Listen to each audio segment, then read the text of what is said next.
It began as a movement so vast that it bent geography to its will. At dawn in June of 1941, Army Group Center surged eastward into the Soviet Union with a force unlike anything Europe had ever seen. Columns stretched beyond the horizon. Engines roared without pause. Bridges, roads, and rivers became arteries of motion, feeding an advance designed not merely to defeat an enemy, but to collapse a state. This was not a probing attack or a limited campaign. It was an attempt to end a war in a single season. At the head of this central thrust stood Field Marshal Fedor von Bock. Army Group Center was the core of the invasion. It carried the main weight of German ambition and the clearest strategic objective, Moscow. More divisions, more armor, and more responsibility were concentrated here than anywhere else along the front. If the Soviet Union was to be broken quickly, it would be here, through the forests, rivers, and road networks of Belarus and Western Russia, that the decisive blow would fall.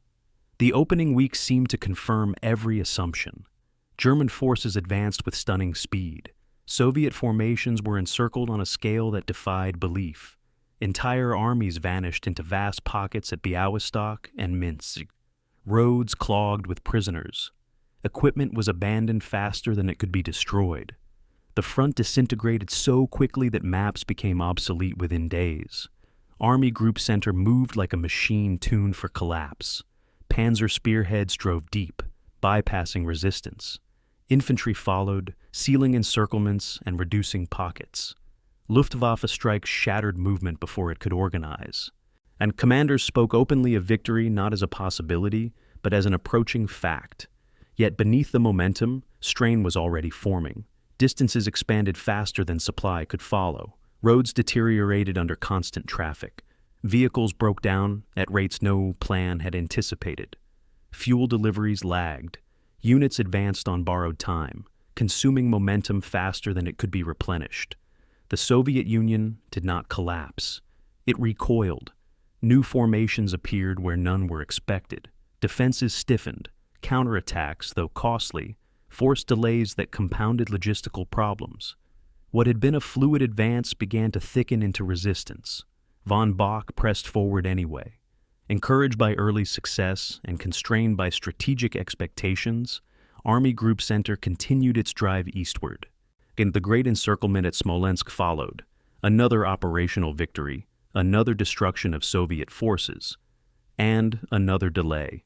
Time, the one resource Germany could not afford to lose, bled away inside these triumphs. The campaign began to change character. What had been exploitation became contest. What had been movement became friction. Soviet command adapted rapidly, trading space for time, feeding units into the line not to win immediately, but to slow the advance and stretch German strength. Then came the argument over direction. As summer wore on, strategic focus fractured. Should Army Group Center drive straight for Moscow, or divert forces to secure flanks and economic objectives elsewhere? Panzer units were pulled away. Momentum was interrupted. The central thrust stalled while decisions were debated at the highest level. When the advance resumed, the conditions had changed. Autumn rains turned roads into mud. Vehicles sank axle deep. Supply columns stalled. Infantry marched through exhaustion. Every kilometer forward required exponentially greater effort. Soviet resistance hardened further, reinforced by reserves drawn from deep within the country. Operation Typhoon, the final drive toward Moscow, was launched under conditions far removed from the optimism of June. Army Group Center still fought with skill and determination. Breakthroughs were achieved. Soviet forces were encircled again at Vyazma and Bryansk. The road to Moscow opened, but only briefly and only partially. Winter arrived without mercy. Temperatures plunged, engines froze, weapons failed. Men fought in conditions that killed as efficiently as combat. Bull Army Group Center reached the outskirts of Moscow, not as a conquering force, but as an exhausted one. Units were under strength. Supply lines were fragile. The army that had begun the campaign with confidence now fought simply to hold together. The Soviet counteroffensive shattered the illusion of inevitability.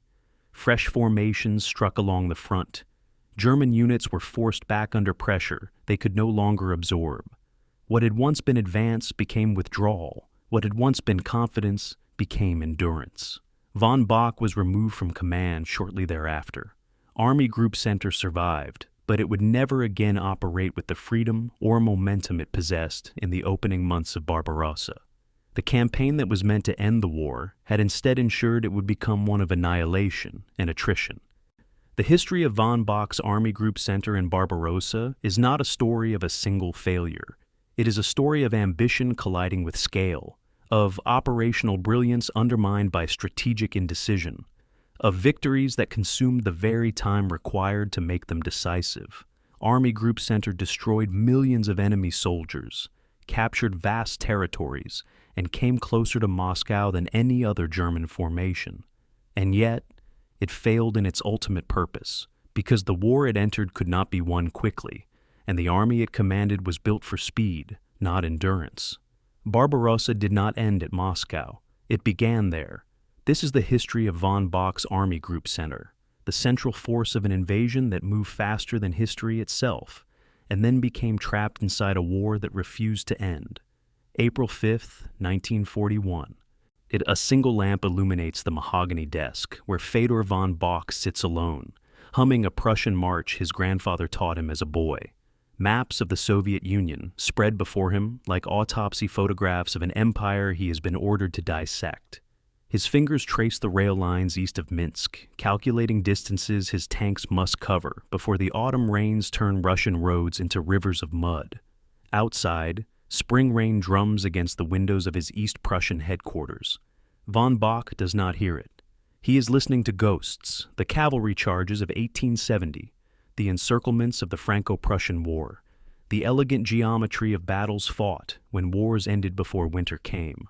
At 60 years old, he has just been appointed commander of Army Group Center, the largest invasion force ever assembled in human history. In 140 days, his decisions will determine whether Nazi Germany conquers Moscow or bleeds to death in the snow. Fedor von Bock entered the Prussian army in 1897, when cavalry still decided battles and telegraphs were cutting-edge technology. He fought on the Eastern Front in the First World War, learning that Russian armies collapsed when encircled, that Russian soldiers surrendered when cut off from supply. These lessons became doctrine in his mind, immutable as mathematics. The Polish campaign of 1939 seemed to prove him right. His Sixth Army executed a perfect encirclement at the Bzura River, trapping 120,000 Polish soldiers in 6 days. The victory was so complete, so geometrically pure, that it erased any doubt about his methods. When Hitler summoned him to Berlin in April 1941 and handed him command of the center thrust into Russia, von Bock saw only another Poland, only another 6 weeks of elegant tactics and collapsing enemies. He did not see that Poland had 16 million people and the Soviet Union had 190 million. He did not calculate what it meant to fight an enemy who could lose 10 armies and build 11 more.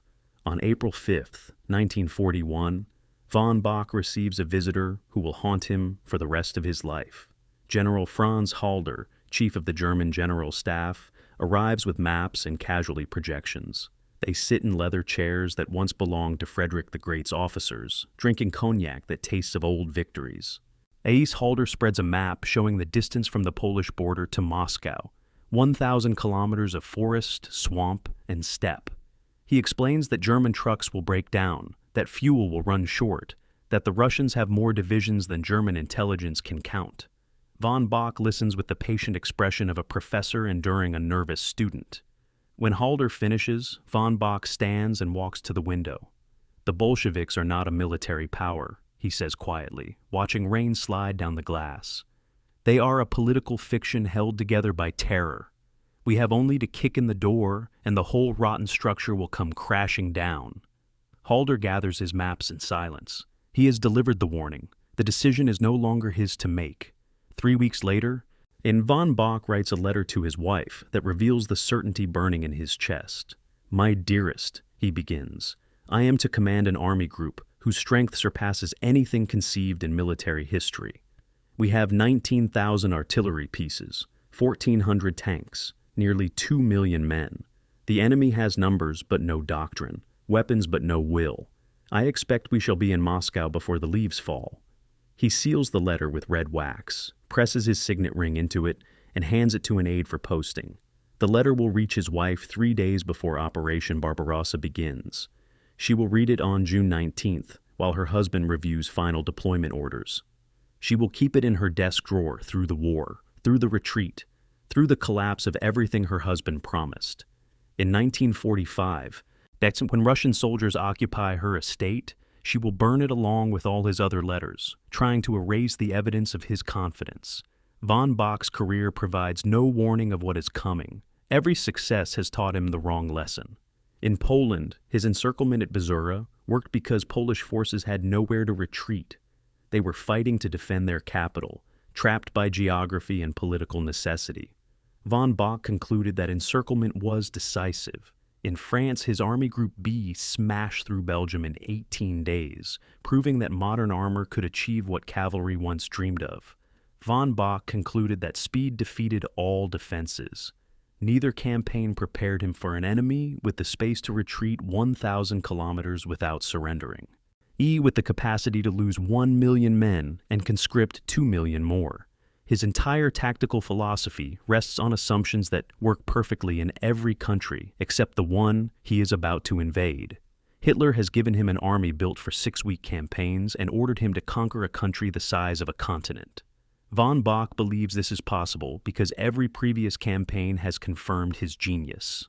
The German General Staff tradition, which von Bock embodies, teaches that war is an engineering problem with military solutions. Officers study Clausewitz and Moltke, learning that the decisive battle, the Vernichtungsschlacht, ends campaigns by destroying the enemy's field army. Pursuit of this decisive battle has shaped German doctrine for a century. Von Bock has internalized this teaching so completely that he cannot imagine war as anything else. When he studies maps of Russia, he does not see a nation of collective farms that can be evacuated eastward, factories that can be dismantled and move beyond the Urals, a people whose history teaches them that space is their greatest weapon. He sees armies to be encircled, cities to be captured, a government that will collapse when its capital falls. This is not stupidity. It is the logical conclusion of training that worked everywhere else. Poland fell in 5 weeks. France fell in 6 weeks. Why should Russia take longer? On May 28, 1941, von Bock receives his final orders from Hitler at the Berghof. The meeting lasts 3 hours. Hitler speaks for 2 hours and 40 minutes of it, by describing his vision of German settlers replacing Slavic populations, of grain shipments feeding the Reich, of a 1,000-year empire built on the corpse of communism. Von Bock listens politely, saying little, occasionally asking about fuel allocations or bridge capacities. When Hitler finally asks for his assessment, von Bock responds with characteristic precision. My Führer, Army Group Center will advance on 3 axes toward Minsk, encircle Soviet forces in Byelorussia, then proceed to Smolensk and Moscow. I anticipate completing operations before October. Hitler beams, clasps von Bock's hand, calls him the finest tactical mind in Germany. Neither man discusses what happens if the Soviets refuse to be encircled, if they retreat instead of defending, if October comes and the campaign is still grinding forward. The possibility does not occur to Hitler because he has decided it cannot happen. It does not occur to von Bock because his training never taught him to question the premise of decisive battle. Von Bock returns to his headquarters and begins final preparations. He reviews the table of organization and equipment for each division under his command, checking ammunition allocations, fuel reserves, spare parts inventories. Everything appears adequate for a 3-month campaign. The numbers satisfy him. 19,000 artillery pieces can shatter any defensive line. 1,400 tanks can encircle any army. 2 million men can occupy any territory. What he does not calculate is what happens when 3-month stockpiles must sustain a 6-month campaign, when 1,400 tanks face 5,000, and when 2 million men must garrison a front line 2,000 kilometers wide. The numbers that comfort him in May will mock him in December, but on this spring evening, reviewing logistics reports by lamplight, he feels only confidence. His staff officers move quietly through the headquarters, preparing the largest military operation in history. None of them question whether it will succeed. They have seen von Bock win before. They expect him to win again. The final weeks before Barbarossa reveal von Bock at his best and worst. He personally reviews every corps-level plan, correcting details that other commanders would delegate to staff. He identifies a bottleneck in the fuel distribution system and redesigns it in 48 hours. He notices that forward repair units lack sufficient welding equipment and requisitions more from Germany. His attention to tactical detail is extraordinary, the mark of a commander who understands that battles are won by logistics as much as courage. But when his intelligence officer presents revised estimates showing Soviet divisions beyond the Dnieper that weren't there in previous reports, von Bock dismisses them. "Phantom units," he says. "The Russians are showing us shadows to make us cautious." When his logistics chief warns that fuel consumption will exceed projections, if the campaign extends past August, von Bock replies that the campaign will not extend past August. He is brilliant at solving problems he believes exist, and blind to problems that contradict his confidence. June 21st, 1941, 9 p.m. Von Bock stands in his command post, watching staff officers mark final positions on the situation map. But every unit is in place. Artillery batteries have registered their targets. Tank crews have received their attack orders. Infantry divisions have rehearsed their assault crossings of the Bug River. Everything that military science can prepare has been prepared. Von Bock allows himself a moment of satisfaction. This is what he was trained for, the moment when planning becomes execution, when doctrine becomes reality. Outside, 3 million German soldiers wait in the darkness for the signal to attack. They do not know that they are about to begin a campaign that will destroy the Wehrmacht, kill 27 million Soviet citizens, and transform von Bock from a celebrated general into a cautionary tale. At this moment, on this night, they believe they are invincible. Their commander believes it too. In 9 hours, Operation Barbarossa will begin. In 6 months, von Bock will be pleading with Hitler for permission to retreat. But tonight, he hums a Prussian march and waits for dawn. June 21st, 1941, 11:45 p.m. Soviet Captain Dmitry Volkov crouches in a forward observation post 3 kilometers inside Soviet territory, watching the western horizon through binoculars that once belonged to his father. Strange lights flicker in the darkness where the German-occupied zone begins. Not the scattered campfires of normal troop concentrations, but systematic, purposeful illumination. Vehicle headlights arranged in geometric patterns. Artillery pieces being positioned with the precision of watchmakers assembling mechanisms. Volkov has been watching the German buildup for 6 weeks, and filing reports that his superiors dismiss as alarmist. Tonight is different.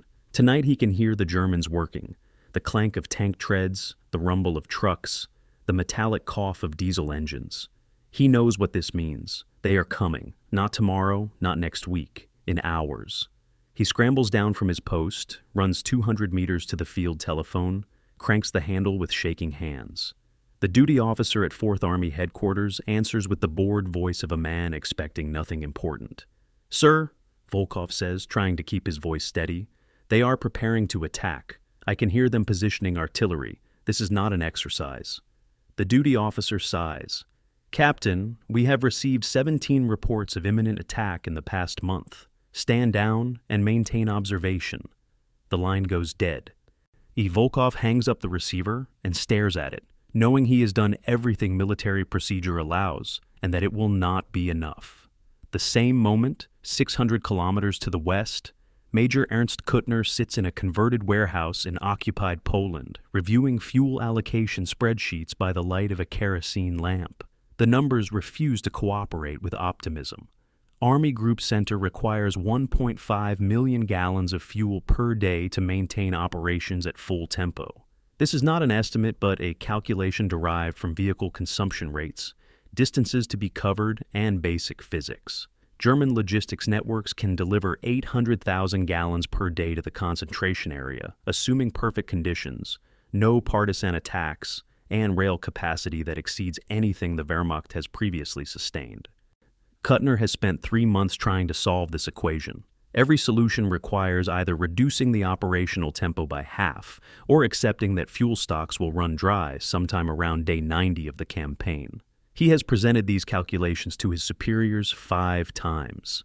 Each time, he is told the campaign will be over before fuel becomes critical. Each time, he nods and returns to his spreadsheets, adding footnotes and caveats that no one will read until it is too late. The scale of Operation Barbarossa exceeds anything previously attempted in warfare, and the statistics reveal both its terrifying power and hidden fragility. 3.4 million German soldiers will cross the Soviet border on June 22nd, more men than Napoleon commanded in his entire Grande Armée, all more men than fought on all sides during the Franco-Prussian War. Army Group Center alone fields 1.9 million men, making it larger than the entire French army of 1940. Supporting these forces are 19,320 artillery pieces ranging from small 75mm field guns to massive 880mm siege mortars. 2,769 tanks will lead the assault, including 947 modern Panzer 3 and 4 models. 1,945 aircraft will provide air support. These numbers represent the pinnacle of German military power, the distilled strength of a nation that has spent 8 years rearming for this moment. Every factory, every training ground, and every strategic reserve has been committed to this single thrust eastward. But numbers that inspire confidence also conceal dependency. German logistics officers have calculated that Army Group Center requires 750 tons of ammunition per day at standard combat tempo, rising to 2,000 tons during major offensive operations. Fuel consumption is projected at 1.5 million gallons daily for mechanized units, plus additional allocations for trucks, motorcycles, and generators. Food requirements exceed 5,000 tons per day, 60,000 tons per month, for an army that must remain mobile and aggressive. Medical supplies, replacement weapons, spare parts for vehicles, horseshoes for the 600,000 horses accompanying the invasion, and all require continuous supply from Germany through Poland into Belarus and beyond. The entire system depends on railroads functioning at peacetime efficiency during wartime conditions. And here the first critical vulnerability appears. Russian railways use a different gauge than European railways, 1,524 millimeters instead of 1,435 millimeters. This 9-centimeter difference means every kilometer of captured Soviet rail line must be physically rebuilt before German trains can use it. German engineers have studied this problem and concluded they can convert approximately 50 kilometers of track per week under ideal conditions. The distance from the Polish border to Moscow is 1,000 kilometers, all requiring 20 weeks of conversion just to reach the Soviet capital. And this assumes the engineers work unmolested, that Soviet forces do not destroy the tracks during retreats, that German forces advance in a straight line without deviations. Reality will prove harsher than these optimistic projections. But in June 1941, the engineers file confident reports assuring commanders that rail capacity will keep pace with the advance. Major Kuttner reads these reports and adds another footnote to his fuel projections. Assuming rail conversion proceeds on schedule. He underlines assuming twice. No one asks what he means. The Soviet forces arrayed against this juggernaut appear substantial on paper, but catastrophically unprepared in reality.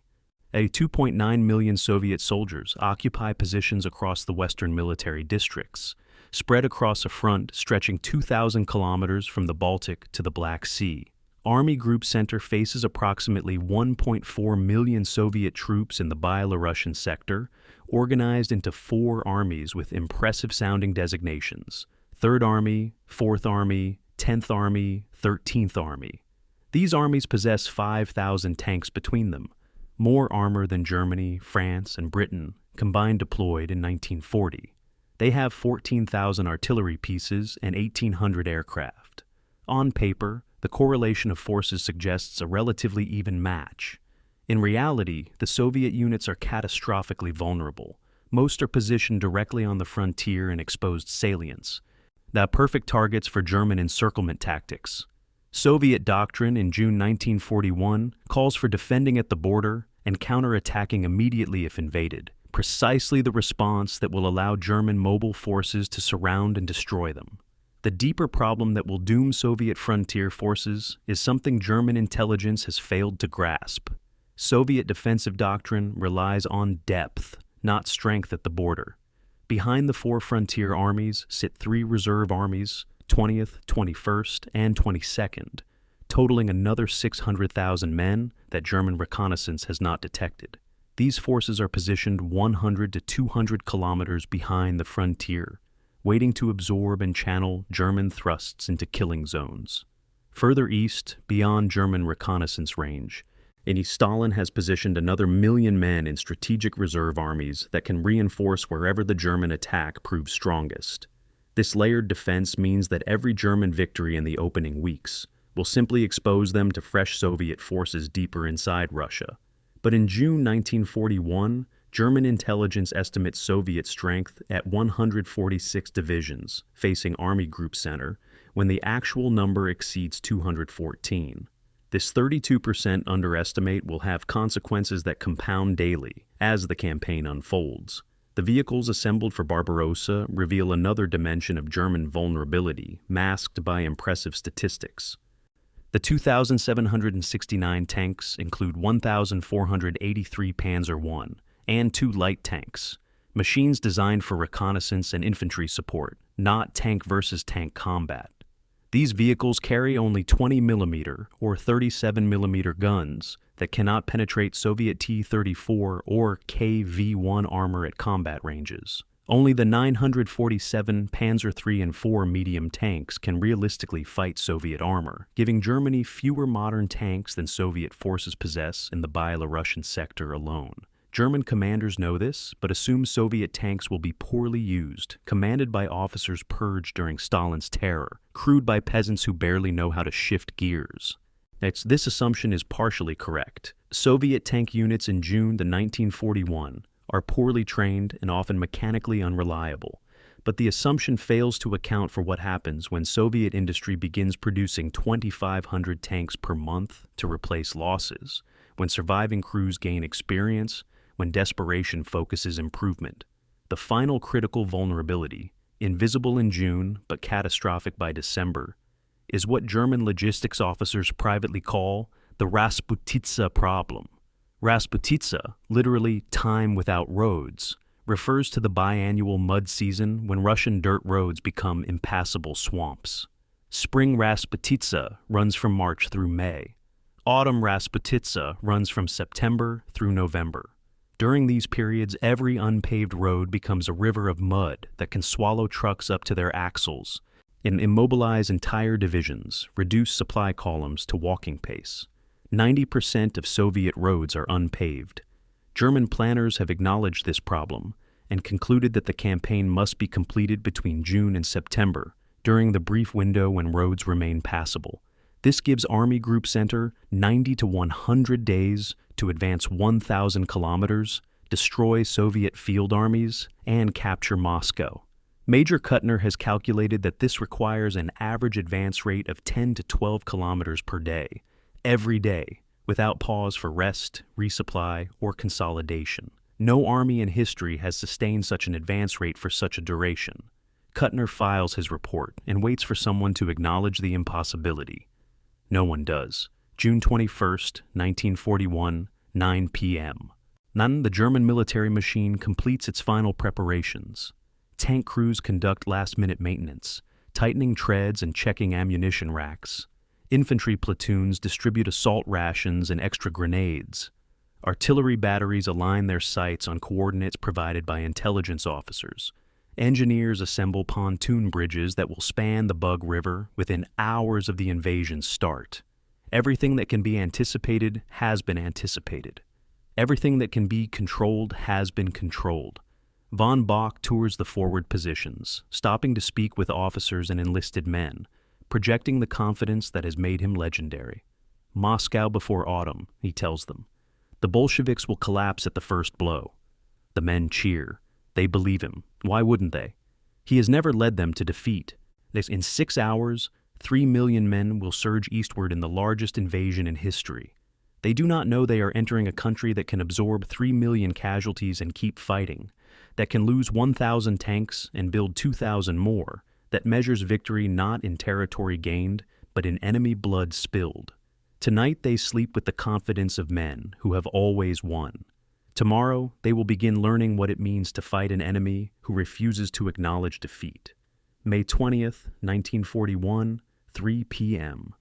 Colonel Alexei Galen, Chief of Fremde Heere Ost, Foreign Armies East, the German intelligence service focused on the Soviet Union, spreads a map across von Bock's conference table with the careful movements of a man presenting evidence he knows will be rejected.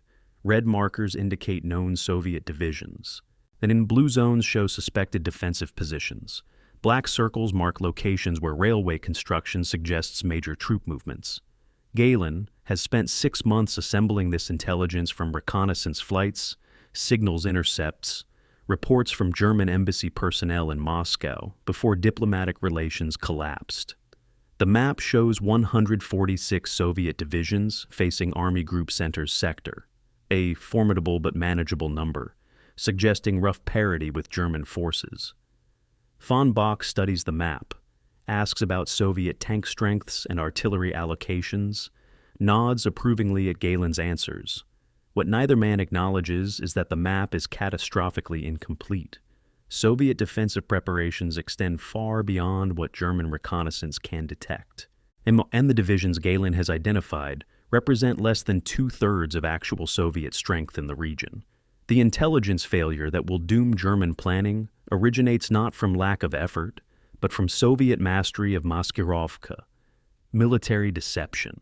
Throughout spring 1941, Soviet commanders implement an elaborate program of concealment and misdirection. Major troop movements occur at night, with units bivouacking in forests during daylight hours when German reconnaissance aircraft might photograph them. Radio traffic is strictly controlled, with entire armies maintaining radio silence, while dummy transmitters broadcast misleading information from false positions. Construction of defensive fortifications happens underground wherever possible, all with bunkers and gun positions concealed beneath earth and vegetation that appears natural from aerial observation. The Stalin Line, the primary defensive belt running from the Baltic to Ukraine, has been under construction since March. Yet, German photo interpreters examining reconnaissance images conclude the fortifications are minor and incomplete. What they cannot see are the 5,000 anti-tank positions, 2,000 bunker complexes, and 30 kilometers of anti-tank ditches hidden in forests and ravines beyond their camera's resolution. Soviet General Georgy Zhukov, appointed Deputy Defense Minister in January 1941, understands what the Germans are planning long before they finalize their invasion date. Soviet intelligence networks in Europe, including the legendary spy Richard Sorge in Tokyo, he had provided detailed information about German military preparations. Zhukov knows approximately when the invasion will come and roughly where the main thrusts will fall. His response is methodical and ruthless. Between March and June, he orders the conscription of 1.8 million civilians to construct defensive positions. These workers, men and women, teenagers and pensioners, anyone capable of lifting a shovel, dig a network of fortifications that stretch 300 kilometers deep into Soviet territory. The work proceeds around the clock, with workers sleeping in shifts and receiving minimal food rations. Thousands die from exhaustion, accidents, or exposure. Zhukov accepts these losses as necessary. The Germans will come, he tells his staff in April. Oh, we must prepare ground that will break them. The defensive system Zhukov creates is unlike anything German planners have encountered in previous campaigns. Where French and Polish defenses relied on linear fortification lines that could be broken through at a point of concentration, Soviet defenses are organized in depth across 3 distinct lines. The frontier zone, where Soviet forces initially deploy, is deliberately expendable, designed to delay and channel German attacks rather than stop them. 150 kilometers behind the frontier, the Smolensk line provides the first serious defensive belt, with prepared positions, pre-registered artillery zones, and supply dumps capable of sustaining prolonged combat. Another 200 kilometers east, the Moscow line forms the ultimate defensive barrier. are with fortifications that begin construction in July 1941 and eventually grow to include 3 million workers constructing obstacles and emplacements. This defense in depth means that German forces will face sustained resistance at every stage of their advance, never achieving the clean breakthrough that Doctrine promises. German reconnaissance flights photograph Soviet positions throughout May and early June, producing thousands of images that intelligence officers analyze frame by frame. They identify field fortifications, artillery positions, tank parks, and supply depots. What they systematically miss are the indicators of reserve formations and defensive depth. A photograph showing a forest contains no information about the 3 Soviet divisions bivouacked beneath its canopy. An image of a railway junction reveals tracks and signals, but not that 500 freight cars carrying ammunition and fuel are hidden in sidings 5 kilometers away, camouflaged beneath netting and branches. Aerial reconnaissance is a powerful tool, but it cannot see through trees, cannot detect units maintaining strict concealment discipline, cannot count soldiers who move only at night. The German intelligence estimate of 146 Soviet divisions facing Army Group Center is based on accurate counting of visible formations. The actual number, 214 divisions, includes 78 reserve and second echelon units that German reconnaissance simply never detects. The numbers that should have warned German planners appear in their own logistics reports but are never integrated into operational planning. And Soviet railway construction in the western districts accelerates dramatically in spring 1941, with new tracks being laid at rates that exceed any peacetime requirement. German observers note this, but interpret it as inefficient Soviet bureaucracy rather than military preparation. Soviet tank production, estimated by German intelligence at 200 units per month, actually exceeds 2,000 units per month by May 1941, a tenfold underestimate that will have devastating consequences when German forces encounter seemingly endless reserves of Soviet armor.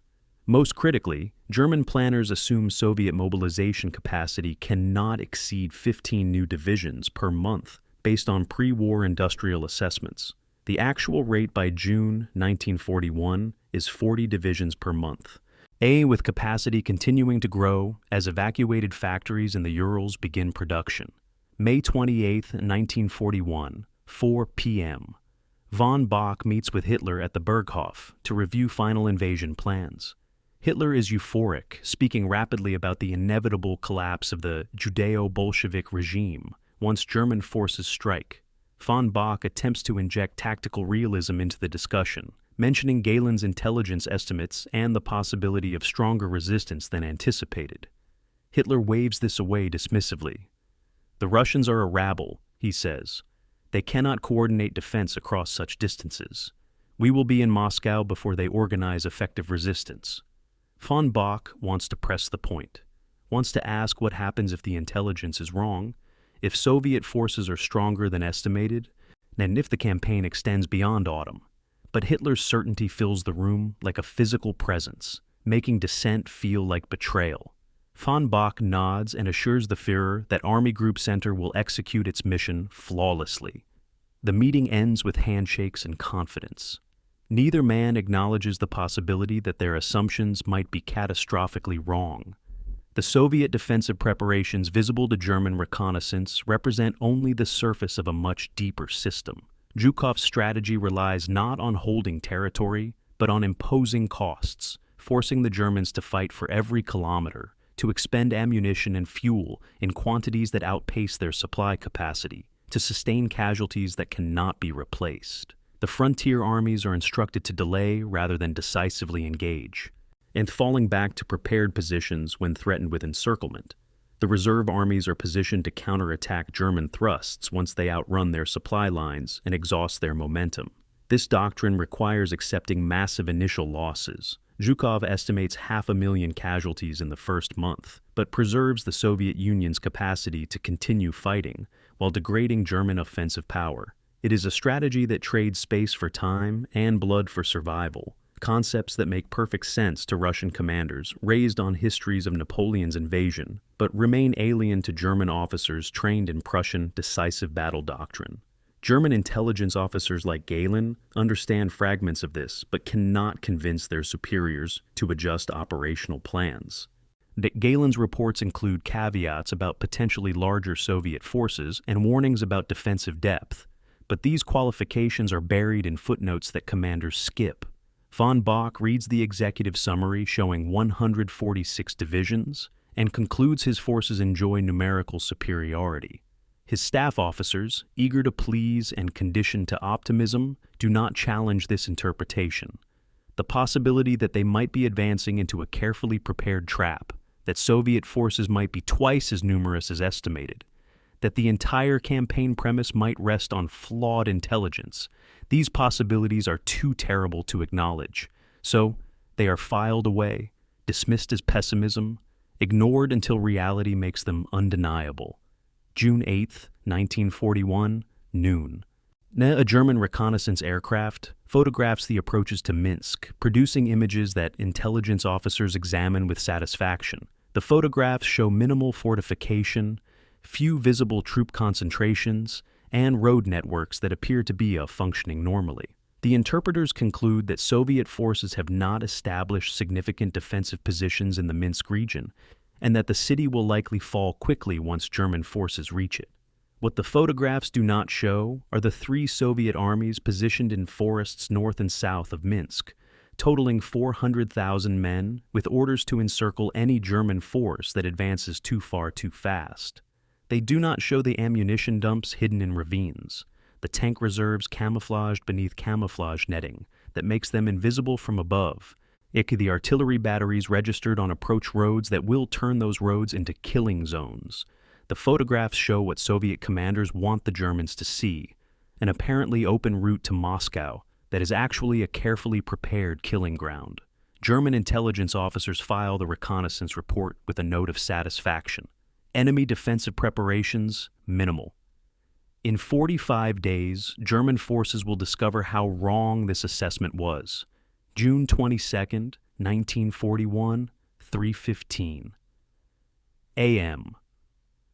Lieutenant Klaus Richter sits in the commander's cupola of his Panzer IV tank, watching the eastern horizon, where the first hints of dawn dilute the darkness from absolute black to deep gray. Around him, spread across 20 kilometers of frontier, 2,000 tanks idle with engines cold, waiting for the signal. Richter has been awake for 23 hours, conducting final inspections, briefing his crew, trying to ignore the trembling in his hands that always comes before combat. He is 26 years old, has commanded tanks since the French campaign, and has never lost a vehicle under his command. This statistical luck feels fragile tonight. Intelligence officers have briefed him that Soviet forces are poorly trained, that their tanks are inferior, that the campaign will be over by autumn. He wants to believe this. But he has also heard rumors about Soviet tank numbers that exceed German estimates, about an enemy that shoots prisoners rather than surrendering. At 3:28 a.m., his radio crackles, "Execute on signal." At 3:30 a.m. precisely, the world erupts. 10,000 German artillery pieces fire simultaneously, creating a sound so overwhelming that soldiers 2 kilometers behind the front lines will later report their ears bled. The barrage targets known Soviet positions, command posts, ammunition dumps, communication centers, troop concentrations identified through weeks of reconnaissance. Soviet forward positions simply cease to exist, buried under high explosive that converts foxholes into craters and buildings into rubble. The bombardment lasts 18 minutes, expending ammunition stockpiled over 6 months, and when it stops, the silence feels strange and hollow. At 3:45 a.m., Richter receives the order to advance. His driver starts the Maybach engine, which roars to life with mechanical certainty. The tank rolls forward, crushing grass and brush. Heading toward the Bug River, where engineers are already assembling pontoon bridges. Richter looks left and right, sees hundreds of tanks moving in formation, a steel wave advancing east. For this moment, just this brief moment, everything works perfectly. The Bug River crossing proceeds with textbook precision. Engineers have positioned pontoon bridges at 12 locations, each capable of supporting tank traffic. Soviet defenders on the eastern bank are either dead from the artillery barrage or too stunned to resist effectively. Richter's tank crosses at 4:03 a.m., tracks clanking on the metal pontoons, water visible 10 meters below. On the far side, Soviet bunkers smolder. Dead soldiers lie in positions they occupied when the bombardment found them. Richter has seen death before, in Poland and France, but never on this scale. They never spread across such distances. His tank advances inland, following predetermined routes that intelligence mapped weeks ago. Resistance is sporadic, a Soviet anti-tank gun that fires 3 rounds before being destroyed, scattered infantry who surrender immediately. By 6 a.m., Richter's unit has penetrated 30 kilometers into Soviet territory without encountering organized opposition. Radio traffic buzzes with reports of other successes. 3rd Panzer Group has broken through north of Grodno. 2nd Panzer Group is across the Bug near Brest. Infantry divisions are flooding through gaps torn in Soviet lines. It feels like victory. It feels like the campaign is already won. Luftwaffe bombers reach Soviet airfields as dawn breaks, catching the Red Air Force in what will become the most devastating air raid in history. Its Soviet aircraft sit parked in neat rows, bombs loaded, crews eating breakfast in mess halls when German bombers arrive overhead. The Soviet fighters scramble too late. German intelligence has identified every major airfield within 300 kilometers of the frontier, and strike packages have been carefully coordinated to hit them simultaneously. By 10 a.m., 890 Soviet aircraft have been destroyed on the ground, their wreckage scattered across runways and taxiways. Soviet survivors will report that their bases simply ceased to exist, transformed in minutes from operational facilities to junkyards. German losses in the air strikes total 18 aircraft, almost all from anti-aircraft fire, almost none from Soviet fighters that never managed to take off. The Luftwaffe achieves air superiority on the campaign's first day, and a dominance it will maintain for 6 months until Soviet production replaces losses and German fighters become too dispersed across too much territory to concentrate effectively. But beneath the surface of German triumph, patterns emerge that would alarm commanders who looked carefully. Soviet forces are not collapsing into panicked retreat, but withdrawing in organized formations toward prepared positions deeper inside Soviet territory. Soviet artillery fires and displaces, maintaining coherent defensive fire rather than abandoning guns and running. At noon, Richter's unit encounters its first T-34 tank, a Soviet medium tank that intelligence claimed did not exist in significant numbers. Mod 34's 76mm gun penetrates the frontal armor of one of Richter's platoon tanks at 1,500 meters, killing the crew instantly. Richter's own tank engages at 800 meters, scoring 2 hits that bounce off the T-34's sloped armor before a 3rd shot penetrates the thinner side plating. The Soviet tank burns, but the encounter shakes Richter's confidence.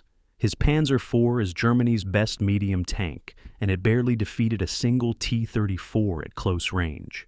If Soviet forces possess hundreds of these machines, if they can use them competently, the campaign's outcome becomes less certain. By midnight, June 22nd, German forces have achieved stunning tactical victories across the entire front. Army Group Center reports penetrations averaging 65 kilometers, with some spearheads reaching 80 kilometers. 300,000 Soviet soldiers have been killed, wounded, or captured. The Luftwaffe reports 900 aircraft destroyed versus negligible German losses. Von Bock reviews situation reports in his headquarters, allowing himself cautious optimism. The opening phase has exceeded expectations. Soviet resistance has been lighter than anticipated. Supply lines are functioning adequately. The campaign is proceeding according to plan. What the situation reports do not reveal is that Soviet losses, while massive, are strategically acceptable.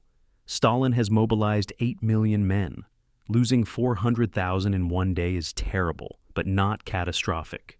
The Red Air Force loses 900 aircraft, but produces 2,000 per month. The destroyed aircraft will be replaced in 2 weeks.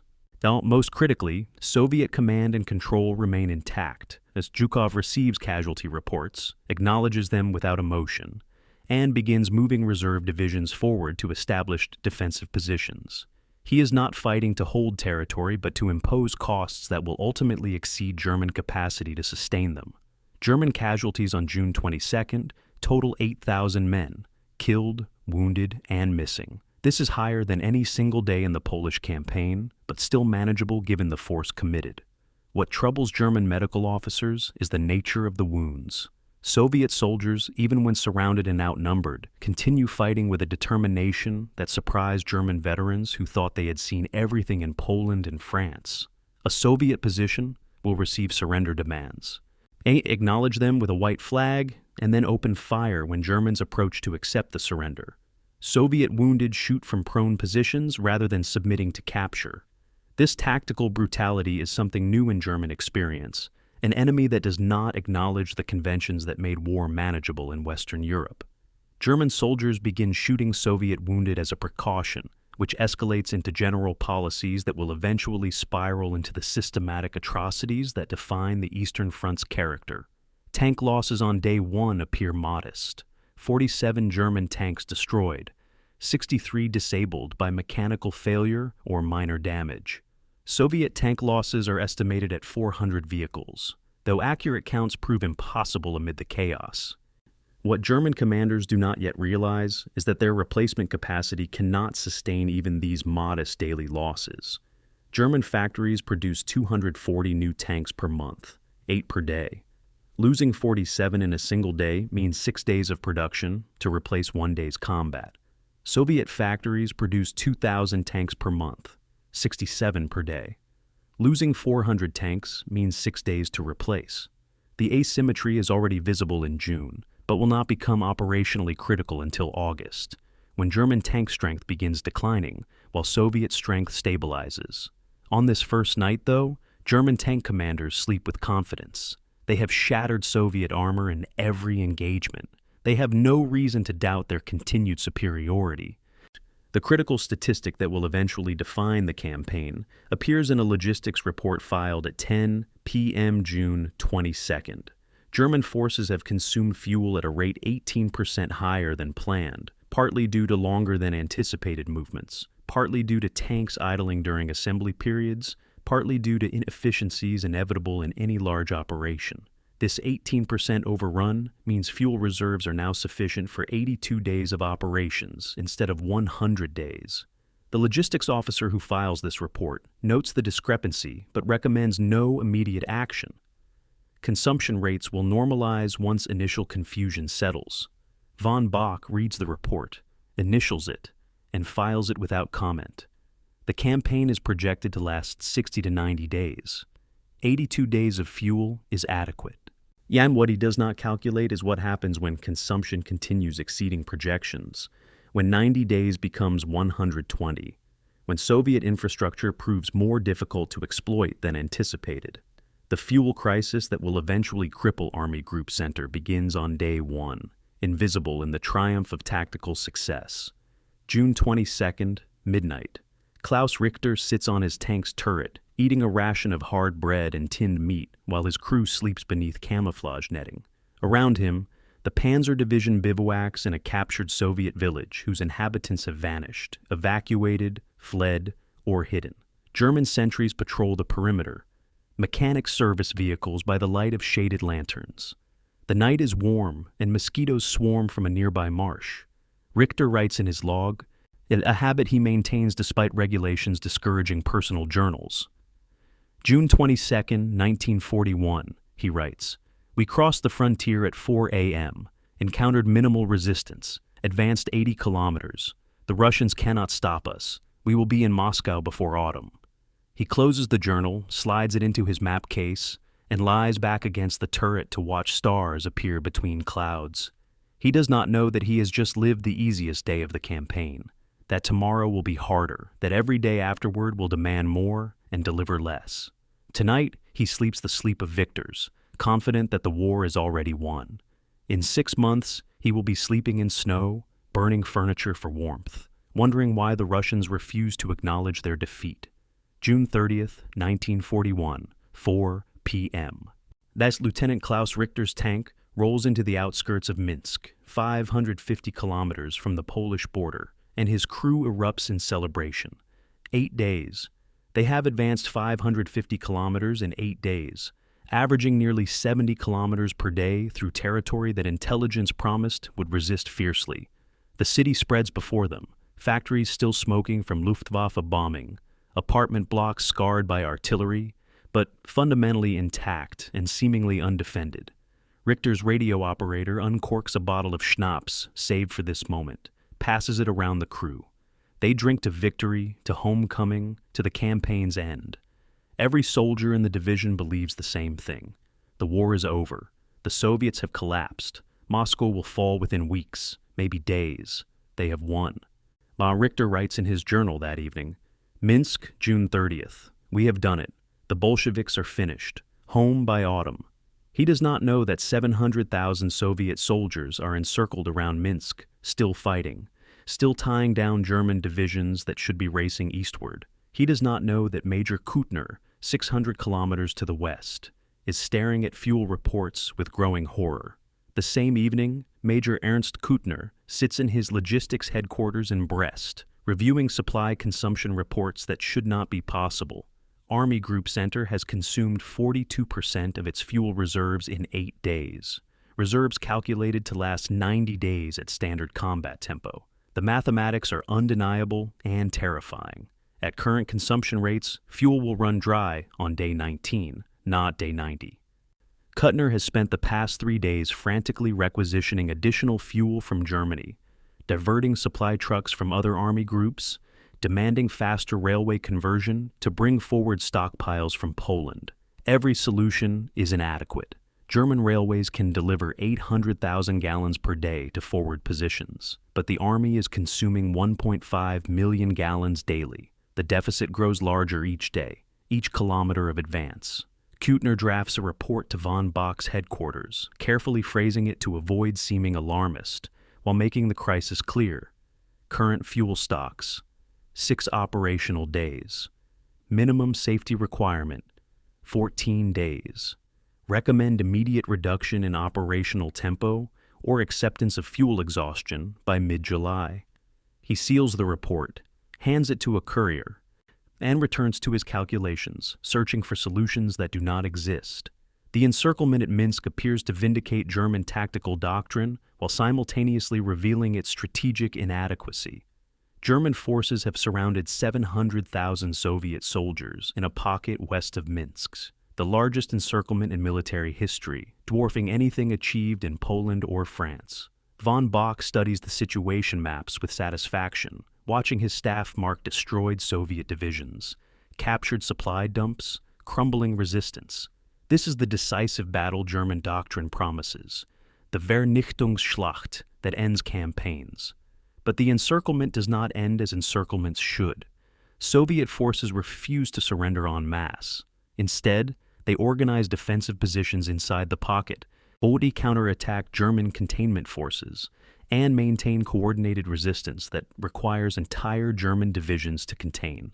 Luftwaffe pilots report seeing Soviet columns attempting breakouts every night, some succeeding in filtering through gaps in the German lines.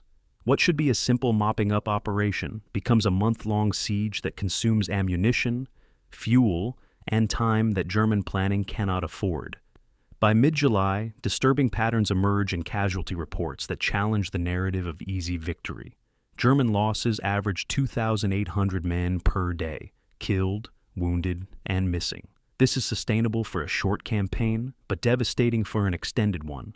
Tank losses accelerate as mechanical failures compound combat damage. If the 2,700 tanks that began the campaign have shrunk to 1,088 operational vehicles by July the 15th, a 27% strength reduction in 3 weeks. German factories cannot replace these losses. Production remains fixed at 240 tanks per month, while consumption exceeds 500 per month. Soviet tank losses are even higher, approximately 4,000 destroyed or captured in the same period, but Soviet production capacity means these losses will be replaced by mid-August, while German losses become permanent. The phenomenon that German commanders find most disturbing is the appearance of fresh Soviet divisions, where intelligence promised exhausted remnants. On July 12th, 2nd Panzer Group reports encountering Soviet 20th Army attacking its southern flank with 400 tanks and 70,000 men. Intelligence had assessed 20th Army as destroyed during the frontier battles. The army attacking 2nd Panzer Group is not a reconstituted unit, but an entirely new formation drawn from Soviet reserves that German planning never anticipated. Similar encounters multiply across the front. Soviet 16th Army appears northwest of Smolensk. 22nd Army materializes near Vitebsk.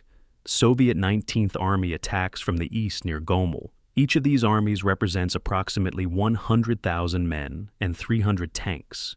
Significant combat power that must be defeated before German forces can continue advancing. German intelligence officers frantically revise their estimates upward, and acknowledging they underestimated Soviet mobilization capacity by at least 50%. Von Bock receives these revised estimates with visible frustration, demanding to know how such errors were possible, but the question has no satisfying answer. Soviet maskirovka and German overconfidence combine to create an intelligence failure whose consequences will compound weekly. Klaus Richter's journal, entries from mid-July, reveal the psychological transition from triumph to confusion that affects German soldiers at every level. July 12th, he writes, "We destroyed 20 Soviet tanks today. Intelligence says the Russians are finished, but they keep attacking. Where are these tanks coming from? We were told they had no reserves. We were told they would collapse." On July 18th, fuel rationing begins today. We can only advance 8 hours per day to conserve fuel. The Russians have more time to prepare defenses. This makes no sense. We won the border battles. Why are we slowing down? On July 24th, Soviet counterattack near Smolensk. They came at night with fresh troops. My company lost 3 tanks. We killed 50 Russians for every German, but there are always more Russians. I do not understand this arithmetic. The rate of German advance tells its own story of declining offensive power. During the campaign's first 10 days, Army Group Center averaged 80 kilometers per day, a stunning pace that exceeded all projections. Days 11 through 30 saw the average drop to 40 kilometers per day, as Soviet resistance stiffened and German supply lines stretched. Days 31 through 60 produced only 20 kilometers per day, as fuel shortages, mechanical breakdowns, and sustained Soviet counterattacks degraded German mobility. By early August, some German units are stationary for days at a time, waiting for fuel deliveries or spare parts, while Soviet forces use the pause to construct new defensive positions. The campaign that was supposed to reach Moscow in 90 days is falling behind schedule with no mechanism to recover lost time. Soviet defensive tactics evolve as commanders learn what works against German mobility. Initial attempts to hold fixed positions result in encirclement and destruction. So Soviet doctrine shifts to defense in depth with multiple fallback lines. When German forces break through the first line, they find another line 5 kilometers back, then another 5 kilometers beyond that. This forces German units to fight continuously without the operational pauses doctrine requires for rest and refitting. Soviet artillery adopts fire and displace tactics, shooting at German concentrations and withdrawing before counter-battery fire can arrive. Soviet tanks stop trying to match German tactical proficiency and instead adopt mass assault tactics, accepting high casualties to overwhelm German positions through sheer numbers. These methods are costly. Soviet losses remain double or triple German losses throughout the summer, but they achieve the strategic objective of preventing German breakthrough while imposing unsustainable attrition. The Minsk pocket finally collapses on August 15th after 45 days of fighting. German forces report capturing 250,000 Soviet prisoners from the encirclement, a number that initially suggests triumph until analysts realize it means 350,000 Soviet soldiers escaped. Intelligence officers attempt to track where these escapees went and discover most have been incorporated into reserve armies forming east of Smolensk. The encirclement that was supposed to destroy Soviet combat power has simply displaced it, trading space for time while German forces expended irreplaceable resources containing a pocket that should have surrendered in days. Von Bock reviews the final casualty reports for the Minsk operation. 28,000 German casualties, 612 tanks lost, and struggles to categorize whether this constitutes victory or waste. August 1st, 1941, the midnight. Major Kuttner files his monthly logistics summary, a document that should alarm anyone who reads it carefully. Fuel consumption for July averaged 1.6 million gallons per day versus 800,000 gallons delivered per day, a sustained deficit that consumed stockpiles built over 6 months. Current fuel reserves, 4 operational days. Tank strength, 46% of initial strength. Truck losses, 32,000 vehicles destroyed or broken down, reducing supply capacity by 28%. Railway conversion, 300 kilometers of track converted to German gauge versus 900 kilometers advanced, meaning the supply line has lengthened by 600 kilometers that can only be served by truck, and the truck fleet is declining. Kuttner concludes his summary with a paragraph his superiors will ignore. Current supply capacity is insufficient to support operations beyond the Dnieper River. Continuation of the offensive past. Smolensk will result in logistical collapse unless consumption rates are reduced by 50% or supply capacity is tripled. Neither outcome appears achievable under current conditions. The report is filed, read, and dismissed. The campaign continues eastward, outrunning the supplies that make movement possible. August 21st, 1941, 10 a.m. Fedor von Bock stands before a wall-sized map in his headquarters, pointer in hand, presenting his case for what he believes will be the war-winning decision. Before him sit representatives from German High Command, sent by Hitler to hear von Bock's recommendation. The pointer traces a line from current German positions near Smolensk directly east to Moscow, 400 kilometers distant. Gentlemen, von Bock begins, his voice carrying the certainty of a mathematics professor proving a theorem. The road to Moscow lies open. Soviet forces are concentrated to our north and south, defending Leningrad and Ukraine. The center is weak. With concentrated force, every available tank, every mobile division, we can be in Moscow within 30 days. Once the capital falls, Soviet command and control collapses. The war ends. He taps Moscow on the map for emphasis. The representatives listen politely, take notes, and say little. They already know Hitler's decision. They are here for protocol, not consultation. 2 days later, August 23rd, Hitler summons von Bock to Wolf's Lair, aimed the Führer's headquarters in East Prussia. The meeting lasts 6 hours, though Hitler speaks for 5 of them. He stands before his own maps, which show not just military positions, but economic objectives. The coal of the Donets Basin, the wheat of Ukraine, the oil of the Caucasus.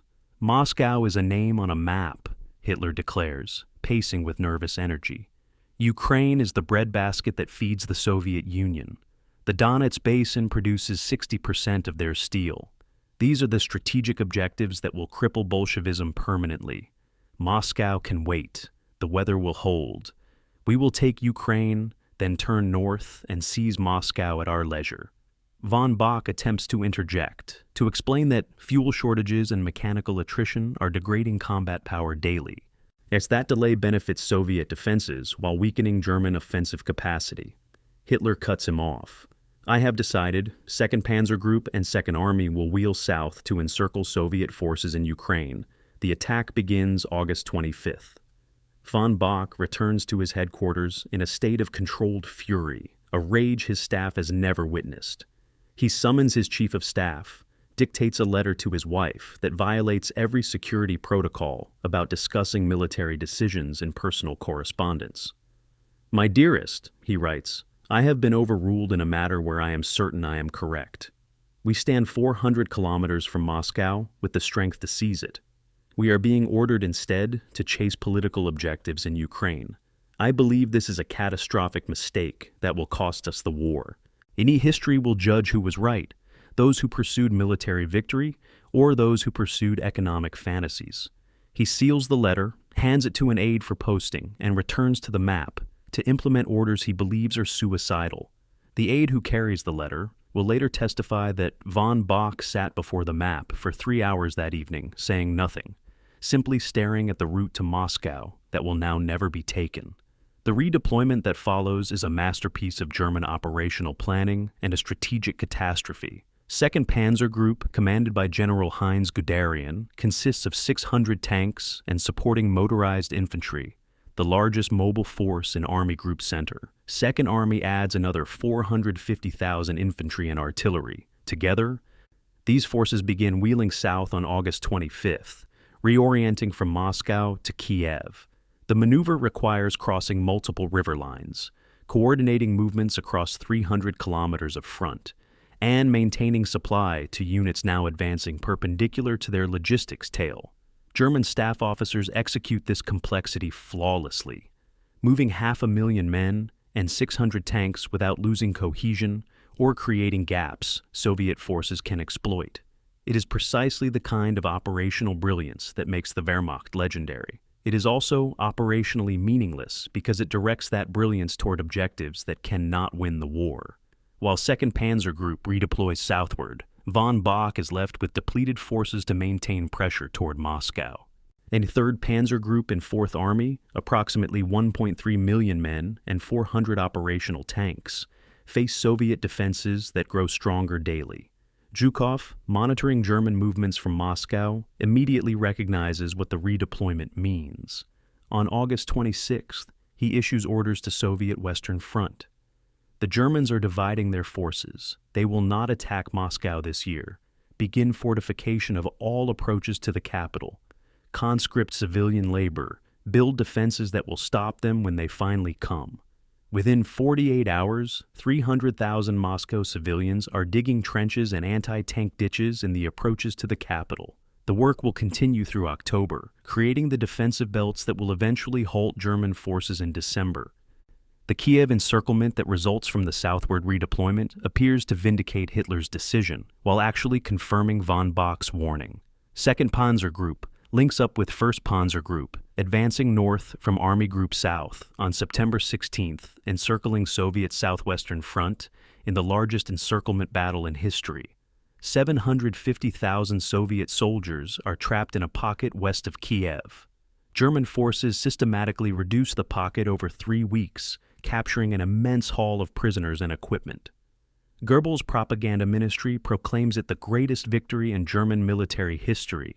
Hitler calls it proof that his strategic vision is superior to his generals' narrow military thinking. What the triumph obscures is that while German forces were encircling Kiev, Soviet forces were building the Moscow defenses that will ultimately defeat them. The cost of the Kiev operation, invisible in September but critical by November, is time, the one resource German planning cannot replace. The campaign plan allocated 90 days to reach Moscow, based on the window between spring mud and autumn mud when Russian roads remain passable. The Kiev detour consumes 28 days, from August 25th, when redeployment begins, to September 22nd, when the pocket is finally eliminated. Those 28 days reduce the window for attacking Moscow from 30 days to 2 days before autumn rains are projected to begin.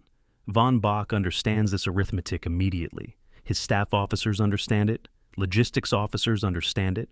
Only Hitler, insulated in Wolf's Lair, surrounded by maps that show economics instead of weather, seems not to grasp that calendar constraints are as absolute as fuel shortages. Soviet mobilization during the Kiev diversion reveals the campaign's underlying asymmetry. While German forces concentrate on encircling and destroying Soviet Southwestern Front, Stalin's mobilization machinery produces replacement forces faster than they can be destroyed. Between August 25th and September 22nd, Soviet factories produce 5,400 new tanks, replacing August's losses entirely. 300,000 new soldiers complete basic training and deploy to reserve armies forming east of Moscow. 400 new aircraft roll off production lines in factories evacuated beyond the Urals.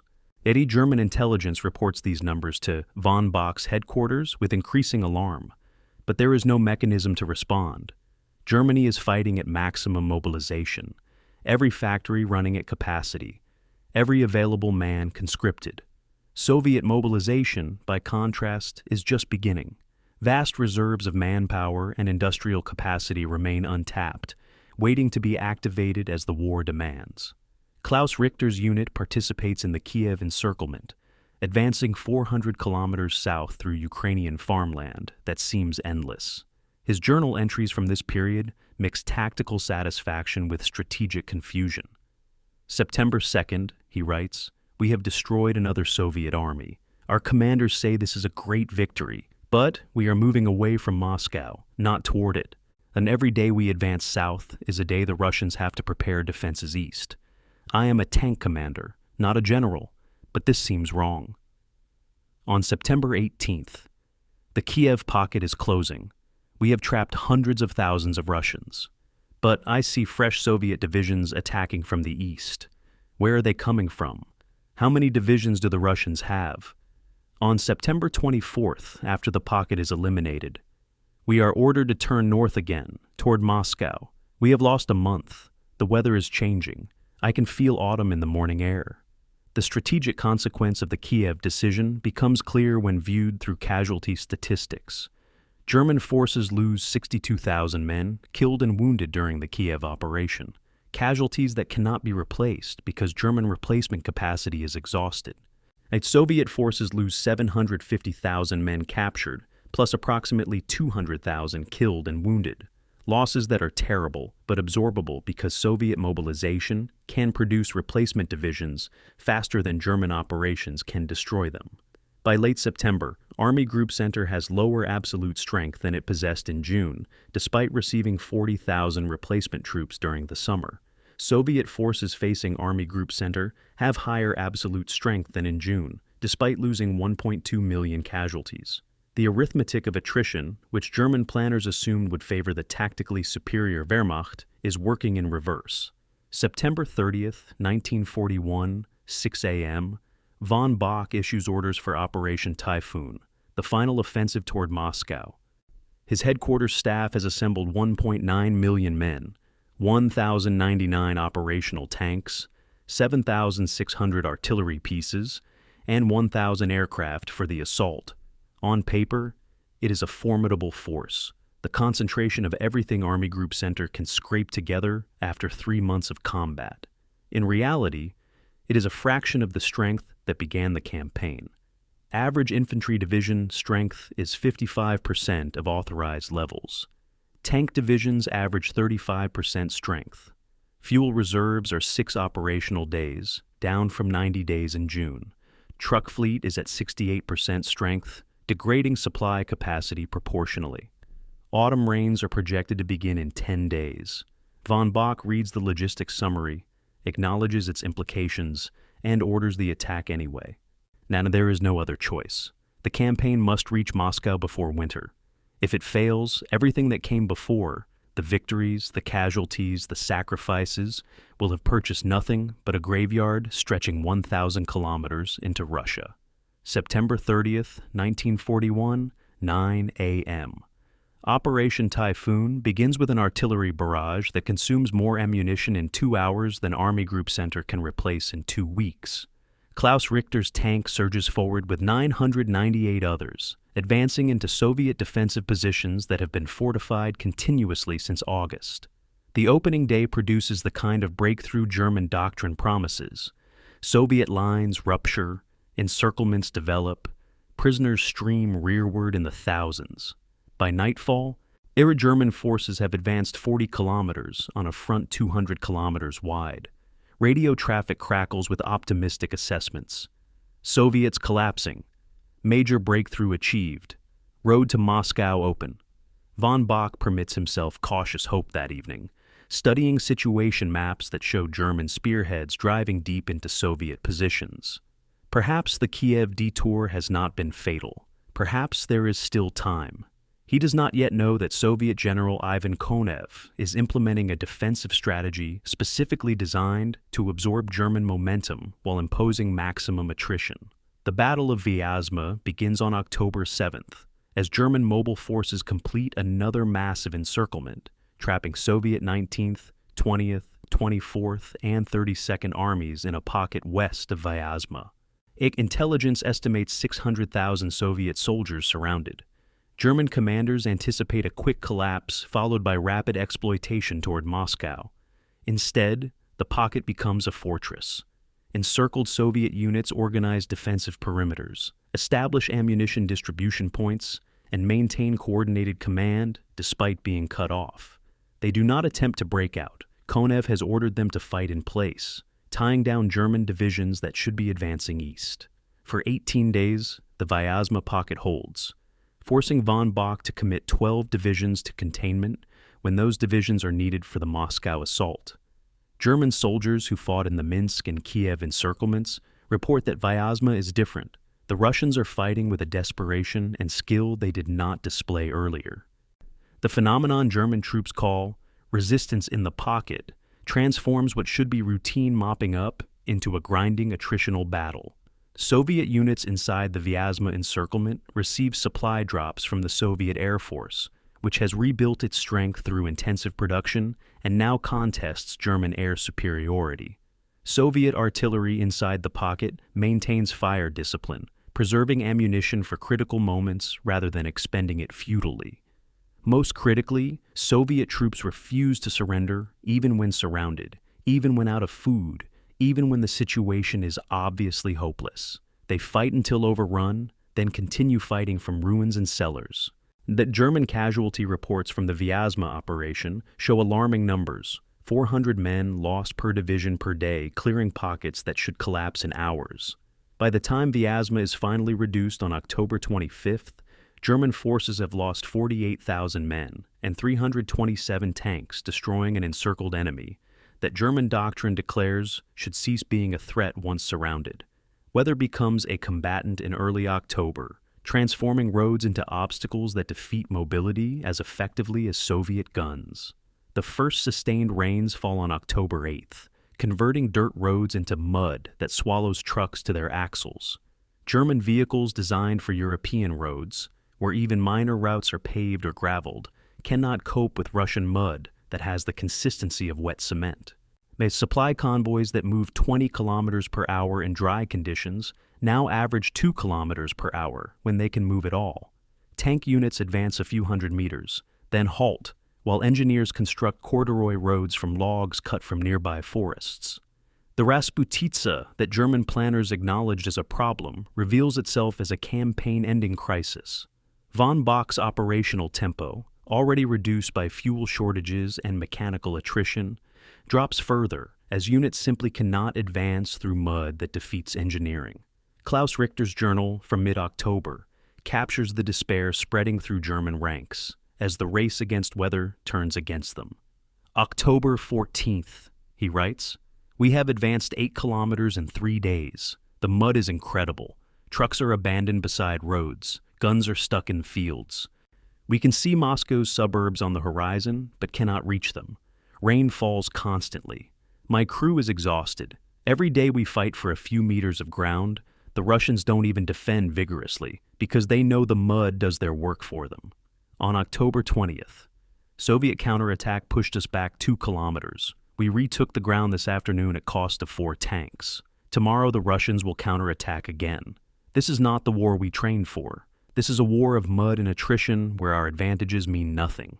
By October 25th, Army Group Center has lost operational cohesion as a unified force, fragmenting into isolated battle groups fighting separate actions across a front 400 kilometers wide. 3rd Panzer Group is stalled northwest of Moscow, unable to advance through fortified positions and mud. The 4th Panzer Group, recently reinforced from reserves, has reached the Moscow suburbs but lacks infantry to exploit its penetration. 9th Army is bogged down protecting the northern flank against Soviet counterattacks. Von Bock's headquarters issues orders to continue the offensive, but orders cannot overcome logistics. Units report they are out of fuel, out of ammunition, out of replacement troops to replace casualties.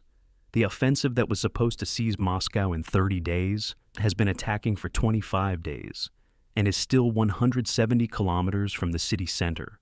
Soviet defensive doctrine around Moscow reveals itself as German forces close on the capital. The defensive system consists of 3 belts, each approximately 50 kilometers deep, totaling 150 kilometers of fortified positions.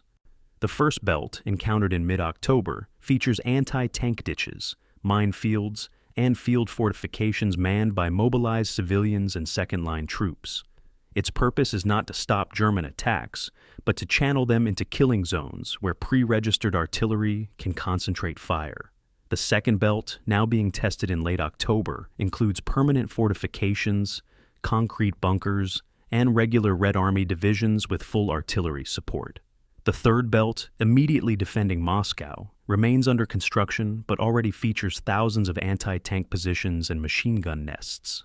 German forces must fight through all three belts, while the Soviet forces fight from prepared positions with interior supply lines and continuous reinforcement. The correlation of forces shifts decisively against German attackers during late October, as Soviet reinforcements arrive faster than German units can destroy them. Soviet 24th Army, reported destroyed at Vyazma, reappears with 60,000 fresh troops. 5th Army deploys north of Moscow with 90,000 men and 400 tanks. 43rd Army arrives from far eastern military districts, troops who are experienced, winter-equipped, and fresh from garrison duty. German intelligence officers can no longer accurately count Soviet divisions because new formations appear faster than they can be catalogued. The estimate of Soviet forces defending Moscow rises from 1.2 million in early October to 2.5 million by month's end. German strength over the same period declines from 1.9 million to 1.6 million as casualties mount and replacements fail to arrive. November 3, 1941, 8 a.m. Von Bock assembles his army commanders for a conference that everyone knows will be contentious. The question is simple: continue the offensive or halt and prepare defenses for winter. Von Bock polls his commanders.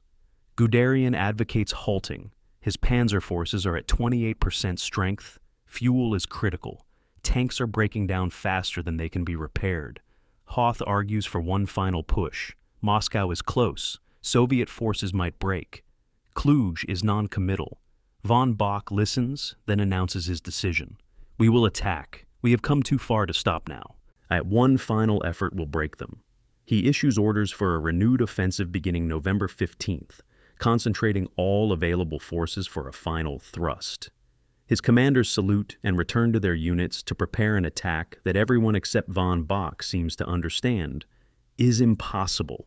The renewed offensive begins November 15th with 1,090 tanks and 700,000 infantry, half the strength that began Operation Typhoon 6 weeks earlier.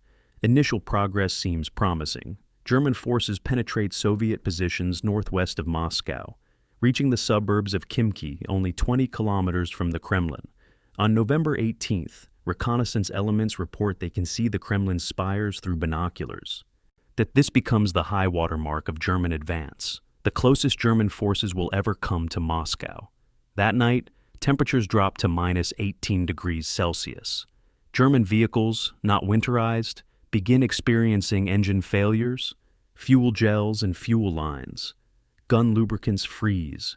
Soldiers who have been fighting since June in summer uniforms face Russian winter with no cold weather equipment. The campaign that began with supreme confidence 6 months earlier is about to collide with an enemy that German planning never adequately confronted: winter itself. November 1st, 1941, 6 a.m. Soviet General Georgy Zhukov stands on the roof of a commandeered apartment building 15 kilometers west of Moscow, watching German artillery illuminate the pre-dawn darkness. He has been in command of Western Front for 48 hours, summoned from Leningrad, where he successfully defended that city against Army Group North. His orders from Stalin are characteristically blunt: hold Moscow or die trying.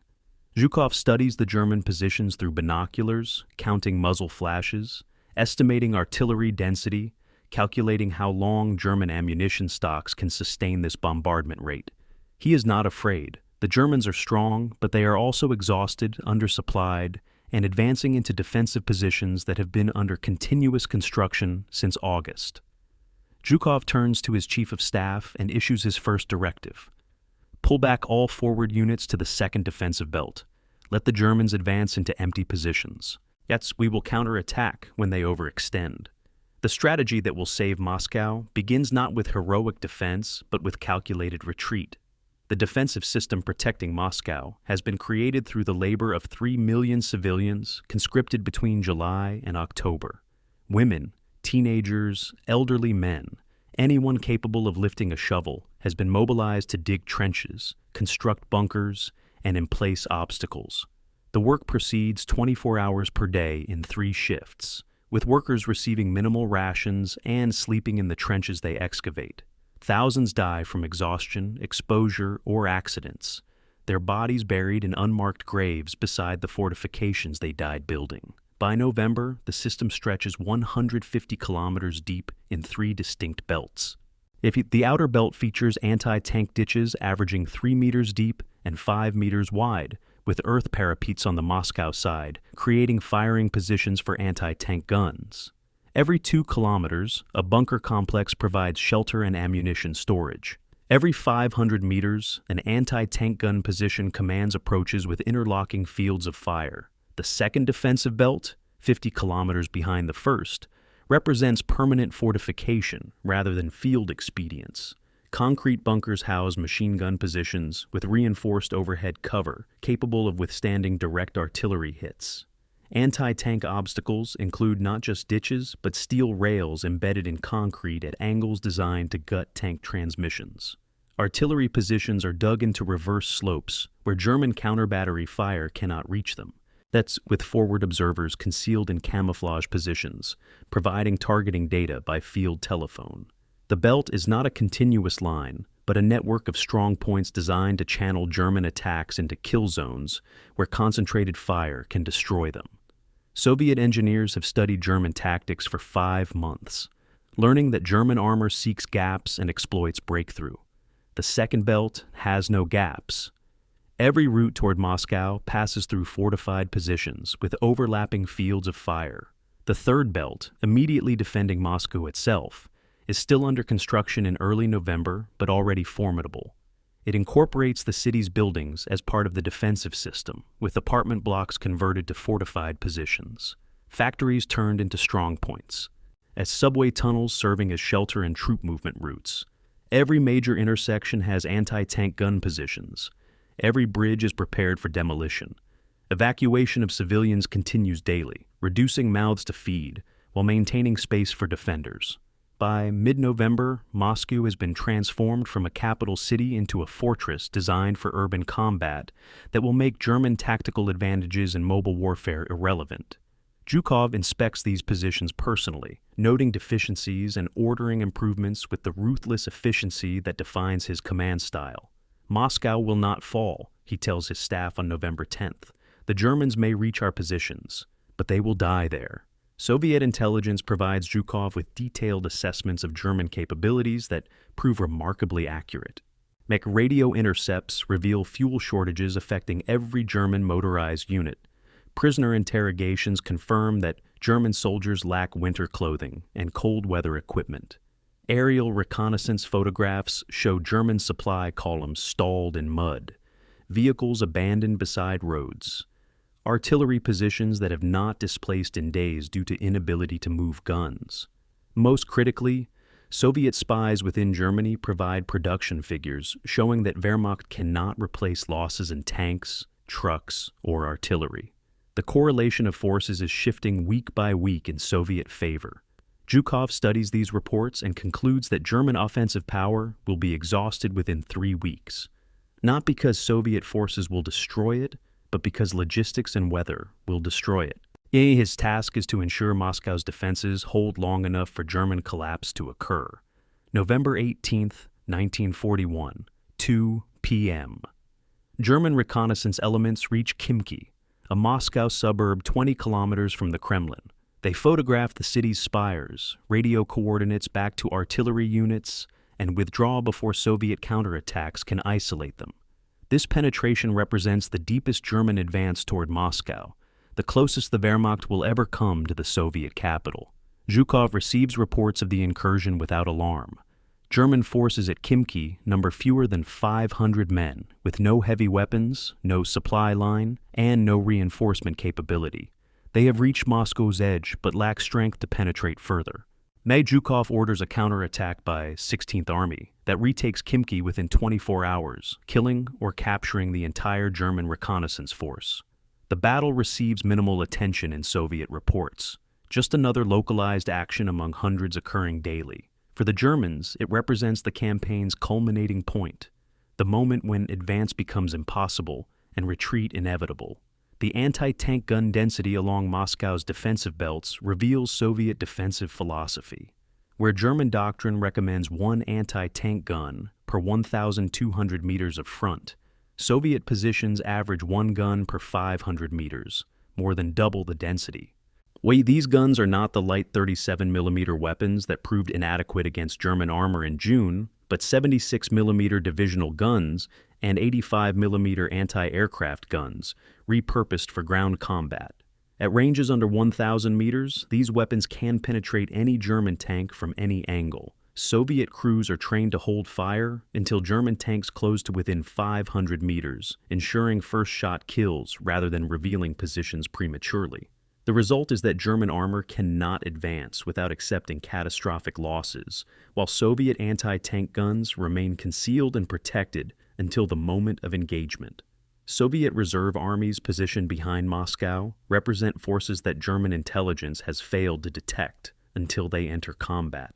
20th Army, 5th Army, 33rd Army, 43rd Army, 49th Army.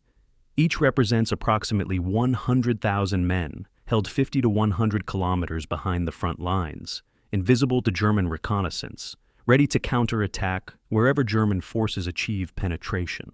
These armies are not static reserves waiting to plug gaps, but offensive forces designed to exploit German exhaustion. Zhukov has positioned them carefully, studying German advance routes and predicting where German spearheads will culminate. When German forces exhaust themselves against the second defensive belt in late November, these reserve armies will attack, not to push Germans back slightly, but to encircle and destroy them. The planning for this counteroffensive begins in early November, even as German forces are still advancing, and because Zhukov can see what von Bock cannot, German offensive power is already broken. Klaus Richter's tank company attempts to assault Soviet positions south of Moscow on November 19th and discovers what concentrated anti-tank defense means. His company begins the attack with 14 operational tanks. They advance across open ground toward Soviet positions that appear lightly defended. No visible trenches, minimal barbed wire. At 800 meters, Soviet anti-tank guns open fire simultaneously from concealed positions. 5 German tanks explode in the first salvo. Richter's tank is hit in the track, immobilizing it but not penetrating the armor. His crew bails out and runs for cover, while Soviet machine guns open fire. Of 14 tanks, 3 survive to withdraw.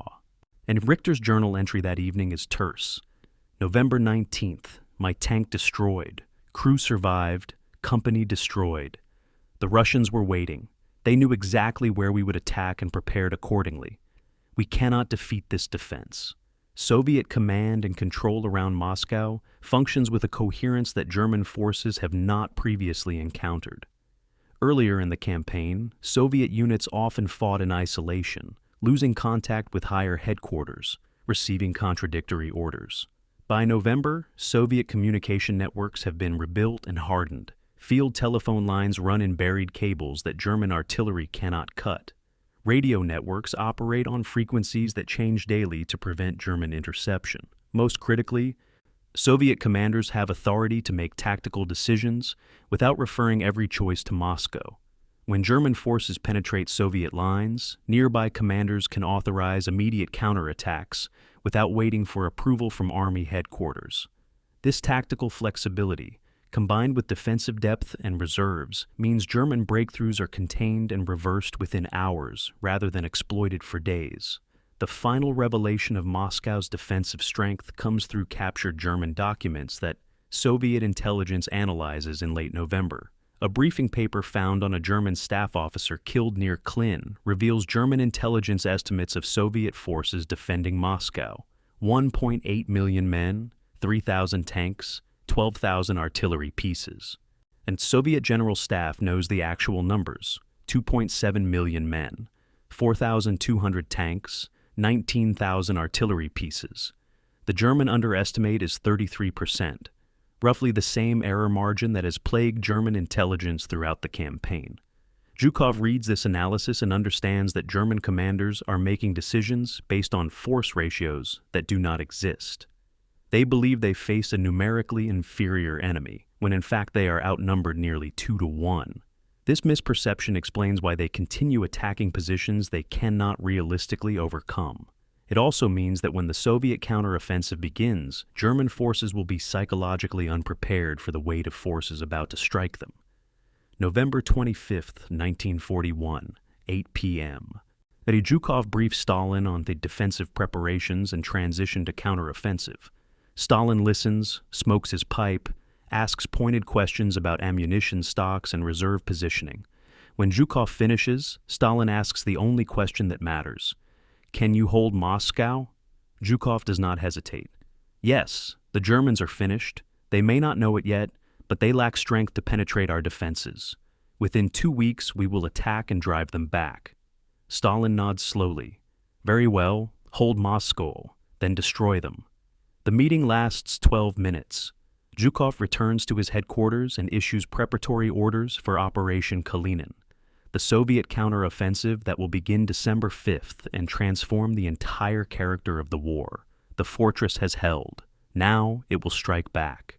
November 19th, 1941, or 6 p.m., temperature at Army Group Center headquarters drops to -18 degrees Celsius as the sun sets. Klaus Richter huddles with his surviving crew members in an abandoned barn, burning furniture for warmth because there is no firewood and no coal and no fuel to spare for heating. They have been fighting continuously for 150 days. Their summer uniforms are supplemented with scavenged Russian coats, felt boots taken from dead Soviet soldiers, scarves made from torn blankets. German logistics promised winter clothing would arrive in October. It is nearly December, and nothing has arrived. Richter's crew wraps themselves in anything that provides insulation and tries to sleep, knowing they will wake at 3 a.m. to attempt starting their tank's frozen engine. The cold is unlike anything they experienced in Poland or France, a physical presence that drains energy, causes exposed flesh to freeze in minutes, transforms every action into a struggle against numbness. One of Richter's crew, a driver named Ernst, has frostbite on 3 fingers. He hides this from the medical officer because frostbite cases are being evacuated rearward, and Ernst refuses to abandon his crew. By January, he will lose the fingers. Tonight, he simply wraps them in cloth and tries not to think about it. November 23rd, 1941, 4 a.m.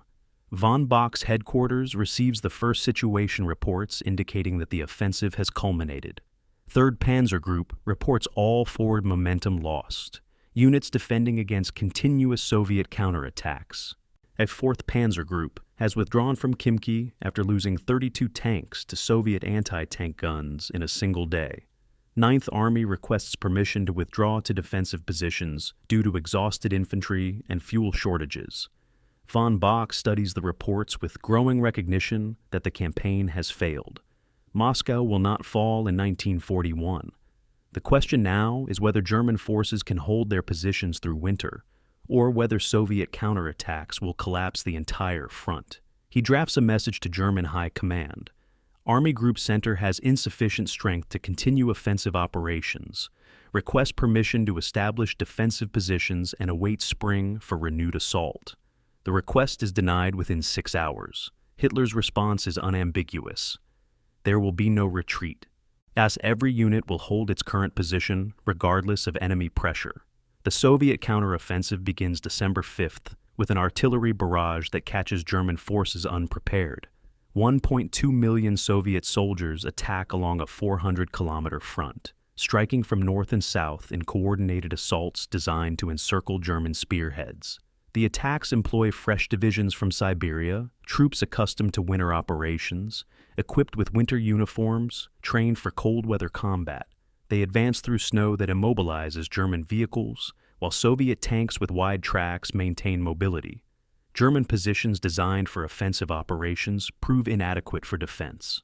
Units are strung out along advance routes with exposed flanks and minimal reserves. When Soviet attacks penetrate, there are no reserves to counterattack, no fuel to maneuver, no prepared fallback positions to retreat toward. The German front does not collapse immediately, but begins fragmenting into isolated strongpoints, fighting separate battles with minimal coordination. The temperature crisis compounds the military crisis as December progresses. Average daily temperature drops to minus 24 degrees Celsius. German diesel fuel gels and fuel tanks unless vehicles are kept running continuously, wasting fuel that cannot be replaced. German gun lubricants freeze, causing weapons to jam. Worse, German soldiers lack basic winter survival equipment. They sleep in unheated positions, develop frostbite at epidemic rates, and die from exposure in numbers that exceed combat casualties. As German medical officers report 20,000 frostbite cases in the first 2 weeks of December. 20,000 soldiers rendered combat ineffective by weather rather than enemy action. Soviet forces, equipped with quilted jackets, fur-lined boots, and winter rations that include vodka and high-calorie foods, fight effectively in conditions that incapacitate Germans. The equipment differential, invisible in summer, becomes decisive in winter. Klaus Richter's journal, entries from December, capture the psychological collapse spreading through German ranks. December 3rd, he writes, temperature minus 28 degrees. My tank's engine will not start. We spent 4 hours trying to heat the engine block with fires built underneath. Finally got it running, burned through a day's fuel allocation just starting the engine. The Russians attack at night wearing white camouflage. We cannot see them until they are on top of us. We shoot at shadows and ghosts. Half my platoon has frostbite. On December 10th, we are ordered to hold this position. There is no food except what we can scavenge from abandoned villages. No firewood except furniture we burn. No fuel except what supply trucks bring once a week if roads are passable. I do not understand how we are supposed to fight like this. The Russians seem to have everything they need while we have nothing. Soviet operational doctrine in the winter counteroffensive reflects lessons learned from 5 months of defensive combat. Rather than attempting massive encirclements that require extensive logistics, Soviet forces conduct sequential attacks designed to force German withdrawals through sustained pressure. When German units establish defensive positions, Soviet artillery bombards them for hours, then infantry attacks with tank support. If the attack fails, Soviet forces withdraw and repeat the process the next day. This methodical approach accepts slower advance rates but imposes continuous attrition that German forces cannot sustain. Every day of defense costs the Wehrmacht casualties it cannot replace, ammunition it cannot resupply, fuel it cannot deliver. Soviet forces lose more men per engagement, but Soviet mobilization replaces losses while German strength declines absolutely. December 15th, 1941, 9 a.m. German supply convoy attempts to reach forward positions near Klin, carrying ammunition, fuel, and rations. The convoy consists of 42 trucks, escorted by an infantry platoon.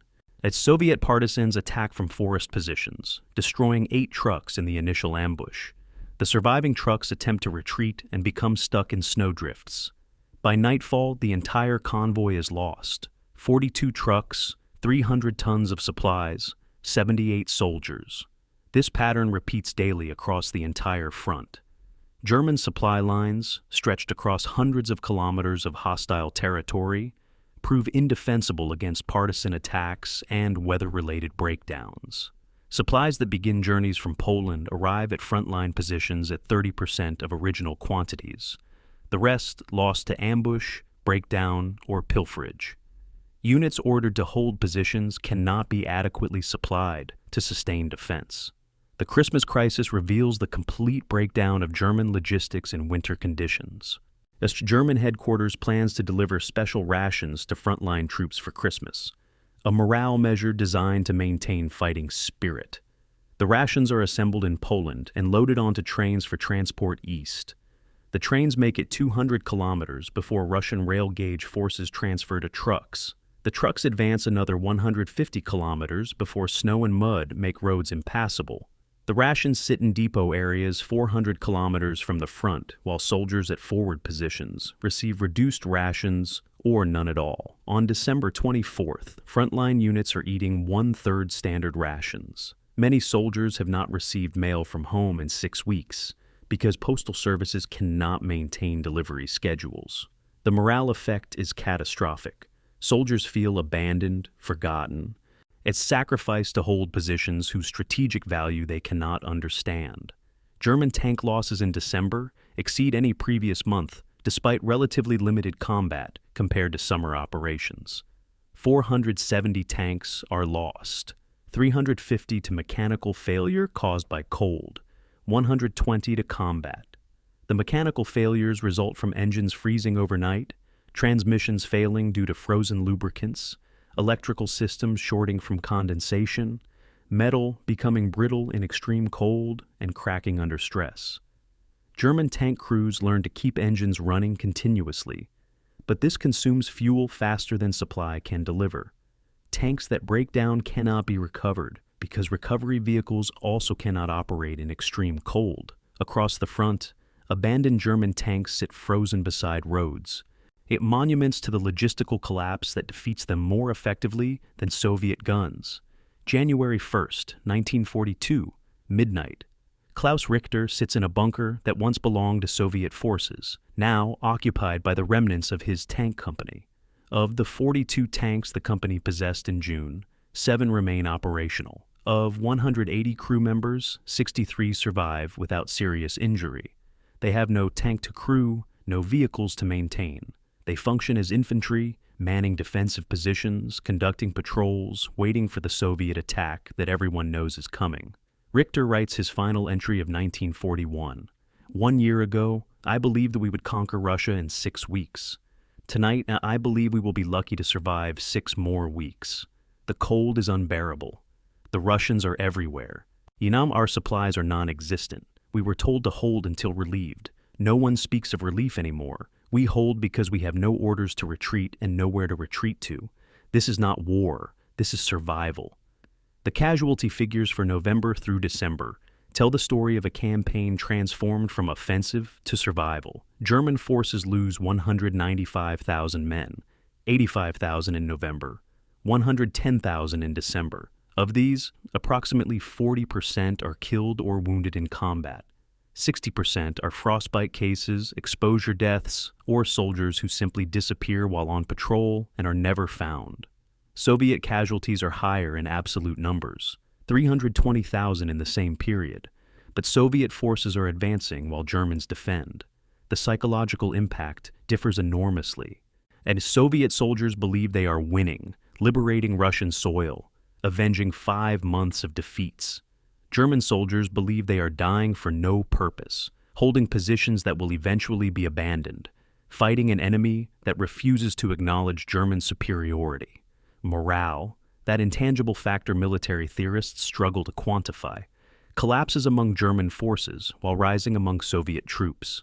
The army group center that invaded in June with supreme confidence has become an army fighting to survive until spring offers possibility of escape.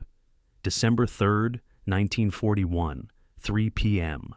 Major Ernst Kuttner sits in his logistics headquarters in Smolensk, surrounded by reports documenting catastrophe. Its fuel reserves for Army Group Center have fallen to 2.8 operational days, far below the 14-day minimum required for sustained defense. Ammunition stocks are at 38% of authorized levels. Food supplies are sufficient for 11 days at reduced rations. Replacement parts for vehicles are effectively zero. No winterized lubricants, no cold weather batteries, no engine heaters that might keep vehicles operational. Kuttner has spent 6 months warning that supply capacity could not sustain deep advances into Russia. Now the warnings have materialized as reality, and there is nothing he can do except document the collapse. He drafts a report to German High Command that he knows will be ignored.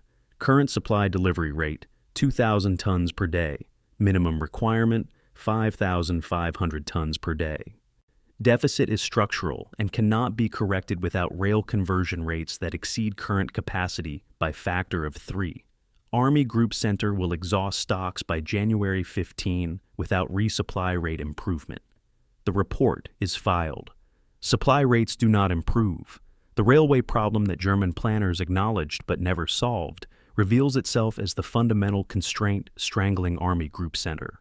Russian railways use track gauge of 1,524 millimeters, 89 millimeters wider than standard European gauge. Every kilometer of captured Soviet track must be physically reconstructed before German trains can use it. German engineers estimated they could convert 50 kilometers per week under ideal conditions. Actual conversion rates in December averaged 23 kilometers per week, less than half the estimate. The shortfall results from partisan attacks destroying newly converted track, weather preventing work during storms, equipment shortages limiting crew productivity, and Soviet demolitions that destroy not just rails, but roadbeds requiring complete reconstruction. By December, Germans have converted 1,100 kilometers of track, enough to reach Moscow under original planning assumptions, but far short of the 2,400 kilometers separating forward positions from supply bases in Poland. Soviet rail operations, by contrast, improved throughout the campaign, as evacuated factories begin producing replacement equipment and skilled workers reconstruct damaged lines. By December, then Soviet rail networks deliver 4,500 tons per day to Moscow defenses, nearly matching total German supply delivery to all of Army Group Center. Soviet rail capacity continues growing as new construction links Siberian production centers to frontline positions. German intelligence reports these improvements to von Bock's headquarters with alarm, noting that Soviets are winning the logistics war that ultimately determines military outcomes. Von Bock can do nothing with this information. German rail conversion is constrained by engineering capacity and partisan interference. Increasing one requires resources Germany does not possess. Solving the other requires deploying security forces that are needed at the front. Road transport, the German alternative to railways, it collapses completely in December as winter makes unpaved roads impassable. 90% of Soviet roads are unpaved dirt or gravel surfaces that turn to mud in autumn and freeze into rutted ice in winter. German trucks designed for European highways cannot navigate these conditions. Drivers report that roads constructed in summer become impassable obstacle courses in winter, frozen ruts 2 feet deep, ice sheets covering the surface, snowdrifts blocking passages. A supply convoy that travels 30 kilometers per hour in summer averages 3 kilometers per hour in December, when it can move at all. Many convoys simply abandon movement until weather improves, but weather will not improve until April. The supplies they carry, ammunition, fuel, food, sit in depots 300 kilometers from soldiers who desperately need them, separated by terrain that defeats transport. December 8, 1941, 2 a.m. Soviet partisan attack cuts the main supply road between Vyazma and Smolensk, destroying a bridge that carried 60% of Army Group Center's truck traffic. German engineers assess the damage and determine repairs will require 3 weeks, assuming materials can be delivered and Soviet forces do not interfere. Von Bock orders the engineers to work around the clock, but repair timelines cannot be compressed beyond engineering reality. Supply convoys are redirected to secondary roads that add 400 kilometers to journey distance. The detour increases travel time by 8 days round trip, effectively reducing supply delivery capacity by 40%. Dome frontline units ordered to hold positions receive notice that supply deliveries will be reduced until the bridge is repaired. No one asks how units are supposed to defend with 40% fewer supplies. The question has no good answer. Truck losses accelerate in December as cold destroys vehicles faster than combat. German Army truck fleet began the campaign with 240,000 vehicles. By December, 138,000 remain operational, a 42% attrition rate. Losses result from mechanical failures in cold weather, accidents on icy roads, partisan attacks, and normal combat attrition. German industry produces 12,000 replacement trucks per month, but these vehicles are needed across all theaters: North Africa, Western Europe, occupation duties, leaving few replacements for the Eastern Front. The declining truck fleet means each remaining vehicle must carry heavier loads over longer distances, accelerating mechanical wear and increasing breakdown rates. The system enters a death spiral where losses exceed replacements, forcing surviving vehicles to work harder, causing more losses, perpetuating the cycle. The fuel crisis that cripples German operations has multiple contributing factors, each individually manageable but collectively catastrophic. German planners allocated sufficient fuel for a 3-month campaign covering 1,000 kilometers, adequate if the offensive reached Moscow by September, and supply lines remained intact. Instead, the campaign has lasted 6 months, covered 1,200 kilometers. Its and supply lines are under constant attack. Fuel consumption exceeds delivery by approximately 50%. Where the gap cannot be closed through increased delivery, it manifests as reduced operations. Tank units operate 4 hours per day instead of 8. Trucks make one supply run per week instead of 3. Aircraft sortie rates drop by 60%. Each reduction in operational tempo provides Soviet forces more time to prepare defenses, conduct counterattacks, and improve their strategic position. December 15, 1941, noon. General Adolf Strauss, German logistics chief for Army Group Center, briefs von Bock on supply situation with brutal honesty. Field Marshal, current stocks are insufficient to sustain defensive operations past January 30th. Rail capacity cannot improve before spring. Truck fleet is declining weekly. Partisan attacks destroy 10% of all supply deliveries.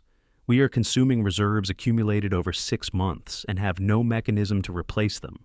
I recommend immediate withdrawal to defensive positions closer to supply bases or acceptance that forward units will exhaust supplies and become combat ineffective. Von Bock listens without expression. He knows Strauss is correct. He also knows Hitler has forbidden retreat. Continue maximum delivery efforts, von Bock responds. Prioritize ammunition and fuel over rations. We will hold. Strauss salutes and leaves, knowing that prioritizing ammunition over rations means soldiers will go hungry. And hungry soldiers cannot fight effectively, regardless of ammunition availability. Soviet logistics operations reveal the advantages of defending on interior lines with functioning rail networks. Soviet supply depots are positioned 50 to 100 kilometers behind front lines, within range of normal truck transport. Soviet railways deliver supplies to these depots, where they are transferred to trucks for final delivery, a 2-stage system that works because Soviet railways function and Soviet roads, while poor, are navigable by Soviet trucks, designed for Russian conditions. Soviet partisan networks harass German supply lines while providing intelligence on German movements to Soviet commands. The result is that Soviet forces, despite higher casualty rates and equipment losses, maintain better supply status than German forces fighting on Soviet territory. This reversal of conventional wisdom, that attackers maintain supply superiority over defenders, results from German planning failures and Soviet adaptation. The Christmas supply crisis reaches its nadir on December 24th, when frontline units receive notification that ration deliveries will be reduced to half-standard levels until January 10th. This means soldiers defending in minus 30-degree temperatures while conducting combat operations receive 1,500 calories per day, barely sufficient for sedentary activity, wholly inadequate for combat in extreme cold. Soldiers respond by scavenging, looting abandoned villages, slaughtering horses, trading with civilians for food. Officers look the other way because starving soldiers cannot fight. Some units implement 3-day rotation systems where 1/3 of personnel are designated foragers, whose job is locating food rather than defending positions. This works sporadically, but degrades combat effectiveness because positions defended by 2/3 strength are vulnerable to Soviet probes. The hunger crisis, like the fuel crisis and ammunition crisis, reduces German capabilities in ways that compound weekly. January 1st, 1942, midnight. Major Kuttner compiles year-end logistics summary that reads like an autopsy of a failed campaign. Total supply delivered to Army Group Center in December, 62,000 tons. Minimum requirement, 165,000 tons. Deficit, 103,000 tons, representing ammunition not fired, fuel not consumed, rations not eaten. Its tank strength, 600 operational versus 2,769 in June, 78% attrition. Truck strength, 138,000 operational versus 240,000 in June, 42% attrition. Rail conversion, 1,100 kilometers versus 2,400 kilometers required, 54% shortfall. Every metric documents failure. Kuttner signs the report and files it, knowing that no one will read it carefully, no one will implement recommendations, nothing will change. The campaign continues because Hitler forbids retreat and German soldiers die because supplies cannot reach them. Logistics, the unglamorous science that professional soldiers understand, determines outcomes. What has delivered its verdict? Army Group Center cannot be sustained at current positions. What happens next is simply delayed recognition of that reality. December 6, 1941, 4 a.m. Marshal Georgy Zhukov watches from his headquarters as artillery flashes illuminate the horizon along a 400-kilometer front. 1.2 million Soviet soldiers are attacking simultaneously from positions north and south of Moscow. Implementing the counteroffensive Zhukov has planned for 6 weeks. The operation, codenamed Kutuzov, after the general who defeated Napoleon, targets exhausted German forces with fresh Soviet divisions from Siberia. Zhukov has studied German positions for weeks, identifying where they are strongest and where they are vulnerable. The attacks avoid German strongpoints and instead strike at the junctions between German armies, the seams where coordination breaks down and reserves are minimal. Within 6 hours, Soviet forces penetrate German lines in multiple locations. Within 24 hours, German frontline units are requesting permission to withdraw. Within 48 hours, German forces are conducting the first retreats of the entire campaign. The Soviet forces conducting the counteroffensive differ fundamentally from the armies Germans shattered in June. These are not frontier divisions caught unprepared, but reserve armies assembled specifically to counterattack. They are equipped with winter uniforms, trained for cold weather operations, supplied through functioning rail networks that Germans cannot interdict. They fight with the confidence of soldiers who have watched German forces exhaust themselves against Moscow's defenses and who know that momentum has shifted. Soviet commanders implement assault tactics learned from 6 months of defensive combat, concentrate overwhelming force at chosen points, break through, exploit rapidly before Germans conceal breaches. German defensive doctrine assumes defenders can maneuver to contain breakthroughs, but maneuver requires fuel that German forces lack. Soviet attacks penetrate, expand, and force German withdrawals through threat of encirclement rather than direct destruction. December 15, 1941, 10 a.m. Von Bock submits his first formal request for permission to conduct tactical withdrawals.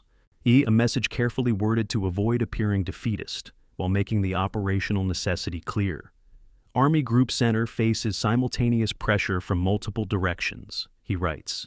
Current positions are untenable without reinforcements or supply improvements. Request authorization to withdraw to prepared defensive lines 200 kilometers west, shortening front and reducing supply requirements. The response from Hitler arrives within 6 hours. There will be no retreat. Every German soldier will hold his position or die in place. Commanders who authorize withdrawals without specific permission will be relieved and court-martialed. Von Bock reads the message twice, ensuring he understands its implications. Hitler is forbidding tactical flexibility, ordering soldiers to die, holding positions that serve no strategic purpose. Von Bock composes a response arguing that holding untenable positions wastes forces that could defend more effectively further west. The response is never sent. He knows Hitler's mind is made, an argument is futile. The no-retreat order that defines German defensive strategy through winter 1941 to 42 originates in Hitler's belief that soldiers who retreat will collapse into panicked flight, repeating Napoleon's disaster of 1812. This belief is not entirely irrational. Retreating armies do risk dissolution if retreat becomes rout. But the order assumes German soldiers are on the edge of panic when in fact they are exhausted professionals who would retreat in good order if permitted. By forbidding all retreat, Hitler forces units to fight surrounded, to defend indefensible positions, to waste combat power through destruction rather than conservation. The order becomes a strategic mistake that compounds tactical difficulties, transforming limited Soviet victories into larger ones and preventing German forces from establishing defendable lines. January 8, 1942, 2 p.m.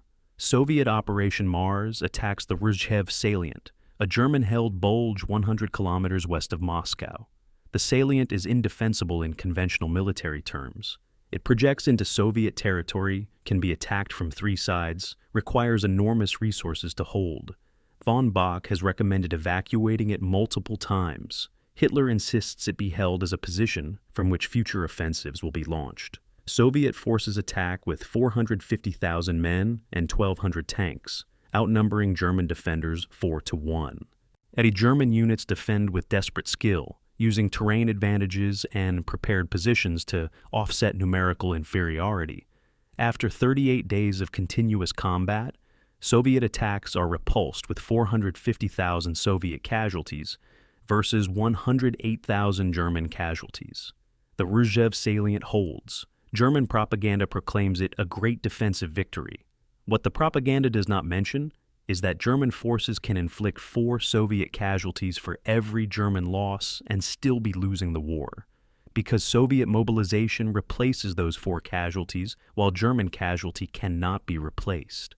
Klaus Richter's unit participates in the Rzhev defense, experiencing urban combat that differs entirely from mobile warfare he trained for.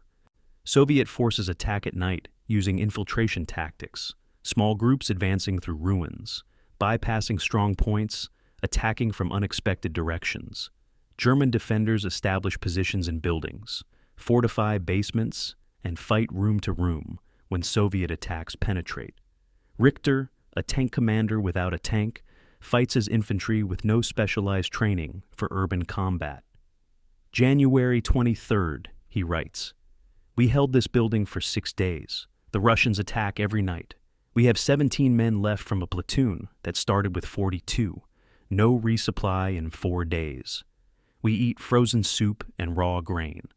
The wounded cannot be evacuated because there are no vehicles and no fuel. They lie in the basement hoping to survive until relief comes. And relief does not come. Soviet tactical adaptations reveal an army learning from mistakes and improving continuously. Early Soviet counterattacks in December employed direct frontal assaults that suffered heavy casualties against German defensive positions. By late January, Soviet forces implement more sophisticated tactics. Artillery preparation followed by infantry infiltration, followed by tank exploitation. They use night attacks to negate German advantages in daylight visibility. They use forests to approach German positions under cover. They concentrate forces at unexpected locations rather than attacking where Germans expect. These improvements do not eliminate Soviet casualties. Soviet forces continue losing more men per engagement than Germans, but they reduce the casualty ratio from 4-1 to 2-1, and a sustainable exchange rate given Soviet numerical superiority. The tank production asymmetry that will ultimately determine the war's outcome becomes undeniable in winter statistics. Between December 1941 and March 1942, German factories produced 960 new tanks, 240 per month, 8 per day. Soviet factories produced 7,200 new tanks, 1,800 per month, 60 per day. Soviet production exceeds German production by a factor of 7.5. When combat losses are accounted, Germans losing approximately 400 tanks per month, Soviets losing 1,000 per month. German tank strength declines, while Soviet strength increases. By April 1942, Soviet forces possess more operational tanks than in June 1941, despite losing thousands in combat. German forces possess 1/3 as many operational tanks as June 1941. The Wehrmacht is winning tactically and losing strategically, a paradox that German commanders recognize but cannot solve. February 20th, 1942. 4 p.m. The spring Rasputitsa begins early, converting frozen roads to rivers of mud and effectively ending both German defensive operations and Soviet offensive operations. Both armies halt from exhaustion and logistical breakdown. The winter counteroffensive has pushed German forces back 180 kilometers from Moscow at cost of 320,000 Soviet casualties and 195,000 German casualties. By casualty ratio, its Germans have 1, inflicting 1.6 losses for every loss suffered. By strategic measures, Soviets have 1. Moscow is saved, German offensive capacity is broken, initiative has shifted. Von Bock is relieved of command on December 18th, replaced by General Günther von Kluge. The official reason given is health. The actual reason is failure to take Moscow. Von Bock leaves his headquarters knowing he was correct about everything that mattered. The campaign needed to reach Moscow before September. Diversion to Ukraine was catastrophic. Attempting to advance without adequate supply was suicidal. Being correct provides no satisfaction when correctness leads to failure. March 31st, 1942, 11 p.m. Klaus Richter, promoted to sergeant after his officers died, inventories his unit's strength.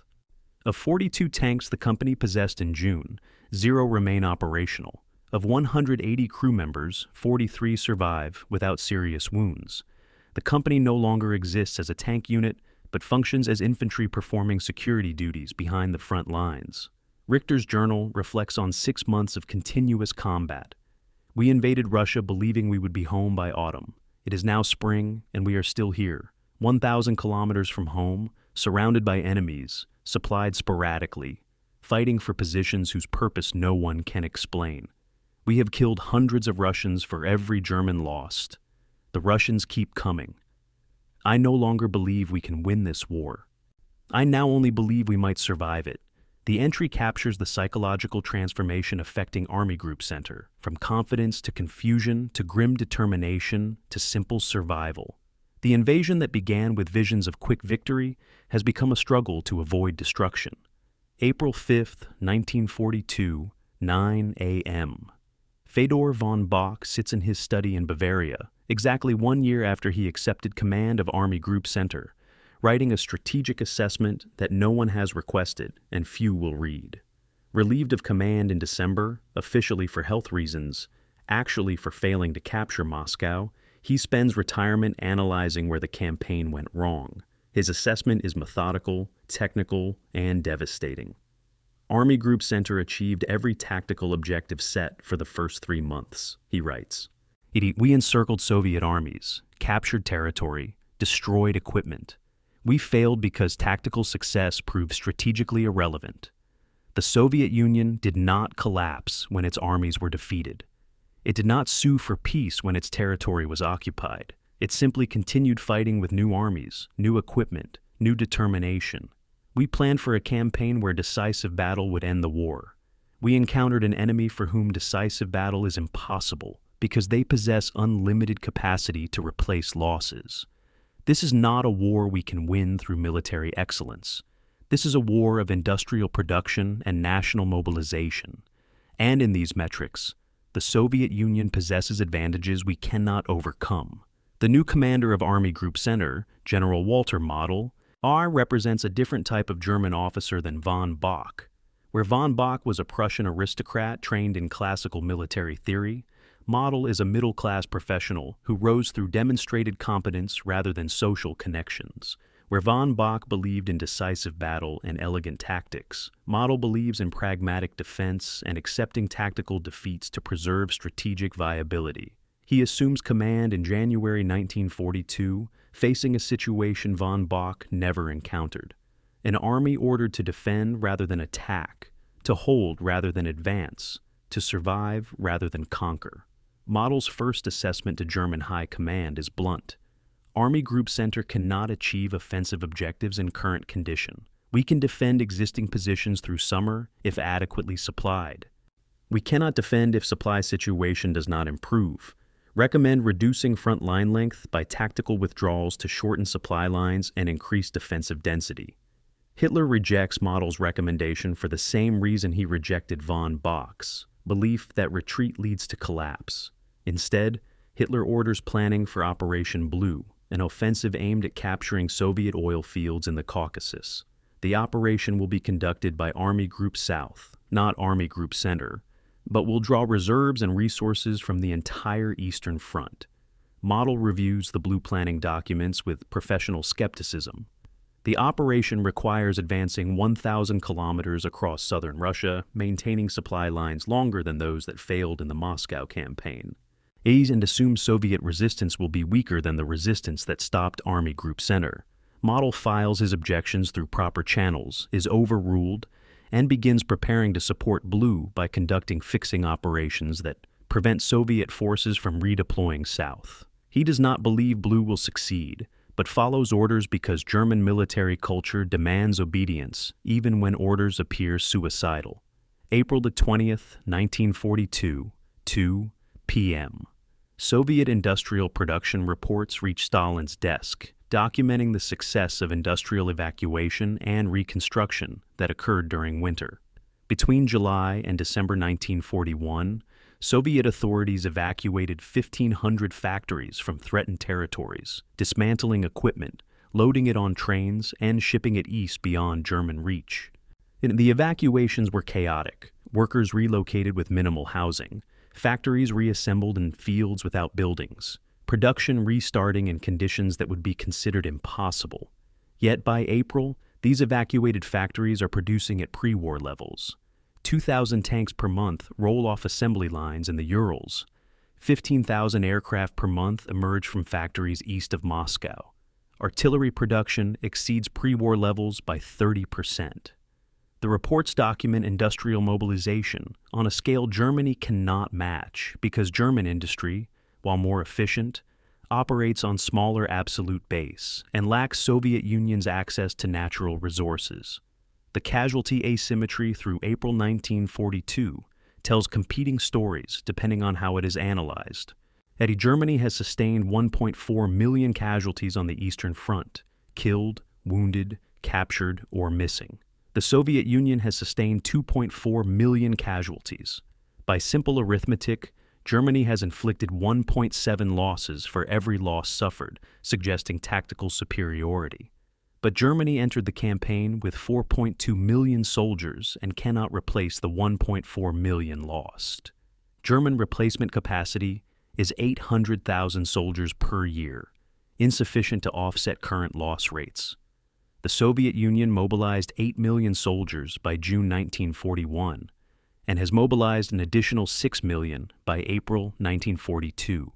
At 14 million total soldiers minus 2.4 million casualties leaves 11.6 million available, more than double Soviet strength at campaign start. Germany is winning the casualty exchange and losing the war of attrition. Tank strength comparisons in April reveal the campaign's fundamental dynamic. German forces on the Eastern Front possess 1,100 operational tanks, down from 2,769 in June, representing 60% attrition. German factories have produced 2,880 new tanks in 10 months, but these vehicles are distributed across all theaters, with Eastern Front receiving approximately 1,200 replacements. Its Soviet forces possess 2,200 operational tanks, down from approximately 5,000 in June, but representing recovery from nadir of 800 tanks in December. Soviet factories have produced 18,000 new tanks in 10 months, with majority going to forces facing Germany. The production differential means Soviet tank strength is recovering while German tank strength declines. By summer 1942, Soviets will possess quantitative tank superiority for first time in the war. May 12, 1942, 8 a.m., Model submits his final assessment before Operation Blue begins. A document that reads like a warning rather than a plan. Army Group Center is at 48% authorized strength. Tank forces are at 32% strength, artillery at 55%. Truck fleet at 49%. Supply capacity delivers 60% of minimum requirements. Personnel are exhausted after 11 months of continuous combat without adequate rest. Soviet forces facing us are at approximately 70% strength and improving monthly through production and mobilization. We can defend existing positions with adequate supply. We cannot conduct major offensive operations. If Operation Blue diverts resources from Army Group Center, we risk losing ground gained at great cost. The assessment is forwarded to German High Command, with Model's recommendation that Blue be delayed until 1943, when forces can be properly reconstituted. The recommendation is rejected. Blue will proceed on schedule. Operation Blue begins June 28, 1942, all with Army Group South advancing toward Stalingrad and the Caucasus oil fields. The operation initially succeeds. German forces advance rapidly across southern Russia, encircling Soviet units and capturing territory. By August, German 6th Army has reached Stalingrad and begins urban combat that will define the campaign's next phase. Model watches these developments from Army Group Center's sector, recognizing the pattern repeating. German tactical brilliance producing advances that outrun supply capacity, creating vulnerable salients that Soviet forces will eventually counterattack. He issues orders for Army Group Center to conduct limited attacks supporting Blue, knowing these attacks will accomplish nothing strategically but are required to prevent Soviet forces from redeploying south. Klaus Richter, now a platoon sergeant commanding infantry rather than tanks, participates in these supporting attacks with cynical awareness of their futility. June 15th, he writes, "We attack Soviet positions today to prevent them reinforcing their southern armies. We advanced 4 kilometers at cost of 8 men killed. Tomorrow the Russians will counterattack and retake the ground. The day after, we will attack again. This is the war now. Fighting for positions neither side wants, conducting attacks whose purpose is preventing the enemy from fighting elsewhere. We no longer speak of victory. We speak of survival until next week, next month, next winter." Aircraft losses reveal another dimension of Germany's declining operational capacity. The Luftwaffe loses approximately 400 aircraft per month on the Eastern Front through April 1942. Losses from combat, accidents, and mechanical failure. German aircraft production is 250 planes per month for all theaters, leaving Eastern Front with insufficient replacements. Soviet aircraft production reaches 1,500 planes per month by April, allowing Red Air Force to replace losses and build reserves. The air superiority Germany enjoyed in June 1941 has eroded to contested parity by spring 1942. By summer, Soviet forces will achieve local air superiority in key sectors. German ground forces, accustomed to operating under protective air cover, must adapt to operating under Soviet air attack, a reversal that affects tactics, morale, and casualties. The economic comparison between Germany and Soviet Union reveals why Germany cannot win a protracted war. Germany's economy, even with occupied territories, can sustain approximately 4.5 million soldiers under arms while maintaining civilian production. Germany has 4.2 million soldiers on the Eastern Front alone, leaving minimal reserves for other theaters or replacement pool. Soviet economy, larger in absolute terms and mobilized to total war, can sustain 12 to 15 million soldiers while maintaining industrial production. Soviet population is 190 million versus Germany's 80 million, providing manpower advantage of 2.4 to 1. These structural advantages mean that even if Germany achieves better exchange ratios in every engagement, Soviet Union can sustain losses longer and replace them faster. May 25, 1942, 4 p.m. Hitler removes von Bock from retirement and assigns him command of Army Group South, replacing the previous commander who Hitler believes lacks aggressive spirit. Von Bock accepts the assignment with private reservations, knowing he is being sent to command Operation Blue, despite having argued against exactly this type of operation. His first action upon assuming command is reviewing Blue's logistics plan. The plan projects that Army Group South will advance 800 kilometers, capture Stalingrad, then wheel south another 400 kilometers to Caucasus oil fields. Supply lines will stretch 1,200 kilometers from nearest railheads. Bock calculates that supply capacity will sustain operations for approximately 90 days, after which logistics will collapse exactly as they did in the Moscow campaign. He files this assessment with German High Command, recommending that Blue's objectives be limited to Stalingrad without the subsequent Caucasus offensive. His recommendation is rejected. Blue will proceed as planned. Summer 1942 represents the last moment when Germany possesses offensive capacity on the Eastern Front. After this summer's campaigns, Blue in the south, supporting operations in the center, German strength will never again reach levels capable of strategic offensive. Model understands this as he prepares Army Group Center for another winter. And Soviet commanders understand this as they prepare defenses around Stalingrad and plan counteroffensives that will transition Red Army from defensive to offensive operations. Hitler does not understand this because understanding would require acknowledging that Germany is losing a war he promised to win. The change war, from German offensive superiority to Soviet strategic initiative, is obvious to professional soldiers studying casualty rates, production figures, and replacement capacities. It remains invisible to the political leadership that refuses to see what the numbers clearly show.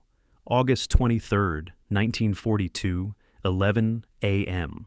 German 6th Army crosses the Don River, advancing towards Stalingrad with apparent ease against Soviet forces that withdraw rather than defend. General Friedrich Paulus, commanding 6th Army, watches his divisions advance and feels cautious optimism. Intelligence assesses Soviet forces in Stalingrad at approximately 90,000 men, outnumbered 2-1 by 6th Army's 200,000. The city itself is a typical Soviet industrial center: factories, workers' housing blocks, railroad yards. Paulus expects to capture it within 2 to 3 weeks through standard urban assault tactics. He has no reason to anticipate that Stalingrad will become a 5-month meat grinder that consumes his army and transforms the entire war's trajectory. Soviet commanders have different plans. Stalin has issued Order 2-27, not one step back. Soviet 62nd Army, commanded by General Vasily Chuikov, will defend Stalingrad house by house, factory by factory, accepting catastrophic losses to impose delay and attrition on German attackers. September 13, 1942, 6 a.m. German forces enter Stalingrad proper, beginning urban combat that differs entirely from anything experienced previously. In open terrain, German tactical superiority, superior training, better coordination, effective combined arms doctrine provides decisive advantages. In urban terrain, these advantages diminish. Soviet defenders establish positions in buildings, fight from rubble, use terrain that negates German mobility. A German tank company that can defeat a Soviet tank battalion in open terrain struggles to advance one city block against Soviet infantry with anti-tank rifles and Molotov cocktails. The factories that dominate Stalingrad's landscape, the Red October steel plant, and the Barikady Ordnance Factory, the Dzerzhinsky Tractor Works, become fortified positions where Soviet workers fight alongside soldiers, knowing every hour of delay helps Soviet forces preparing counteroffensives elsewhere. The casualty rates in Stalingrad shock German commanders accustomed to favorable exchange ratios. Soviet 62nd Army enters Stalingrad with 90,000 men. By October 1st, the army has suffered 85,000 casualties, a 94% casualty rate that should indicate unit destruction. But Soviet command continuously feeds replacements across the Volga River under German fire, maintaining 62nd Army's strength at approximately 10,000 to 15,000 combat effectives throughout the battle. And German 6th Army enters with 200,000 men and loses 150,000 by October 1st, a 75% casualty rate over the same period. The difference is that Soviet replacements arrive continuously, while German replacements do not. Soviet units maintain skeleton strength and continue fighting. German units lose cohesion and combat effectiveness. Sergeant Alexander Markov, who survived the June 22nd invasion and Moscow's defense, fights in Stalingrad with a rifle company defending the Red October factory. His journal, recovered after the war, documents urban combat from a Soviet perspective. September 28th, he writes, The fascists attack every day. We defend from positions in the factory machinery. They advance 20 meters. We counterattack at night and retake 15 meters. The mathematics favor them. They lose 50 men, and we lose 80. But we receive replacements daily via boats crossing the Volga. They receive no replacements because their supply lines are stretched, and we attack their rear areas. Who will exhaust first? I believe they will. Markov's analysis proves prescient. Soviet strategic concept in Stalingrad is not to win tactically, but to impose attrition while preparing strategic counteroffensive. October 14, 1942, 9 a.m. German forces launched their largest assault yet, attacking with 180,000 men, supported by artillery and air bombardment that reduces portions of Stalingrad to rubble. German infantry advanced through destroyed neighborhoods, clearing Soviet positions room by room, floor by floor. By evening, and German forces reached the Volga River at several points, apparently splitting Soviet defenses. Paulus reports to Hitler that Stalingrad will fall within days. Soviet 62nd Army, reduced to 10,000 combat effectives, continues fighting from ruins, cellars, and factory basements. Trykov's headquarters is located in a bunker on the Volga's west bank, so close to front lines that he can hear small arms fire.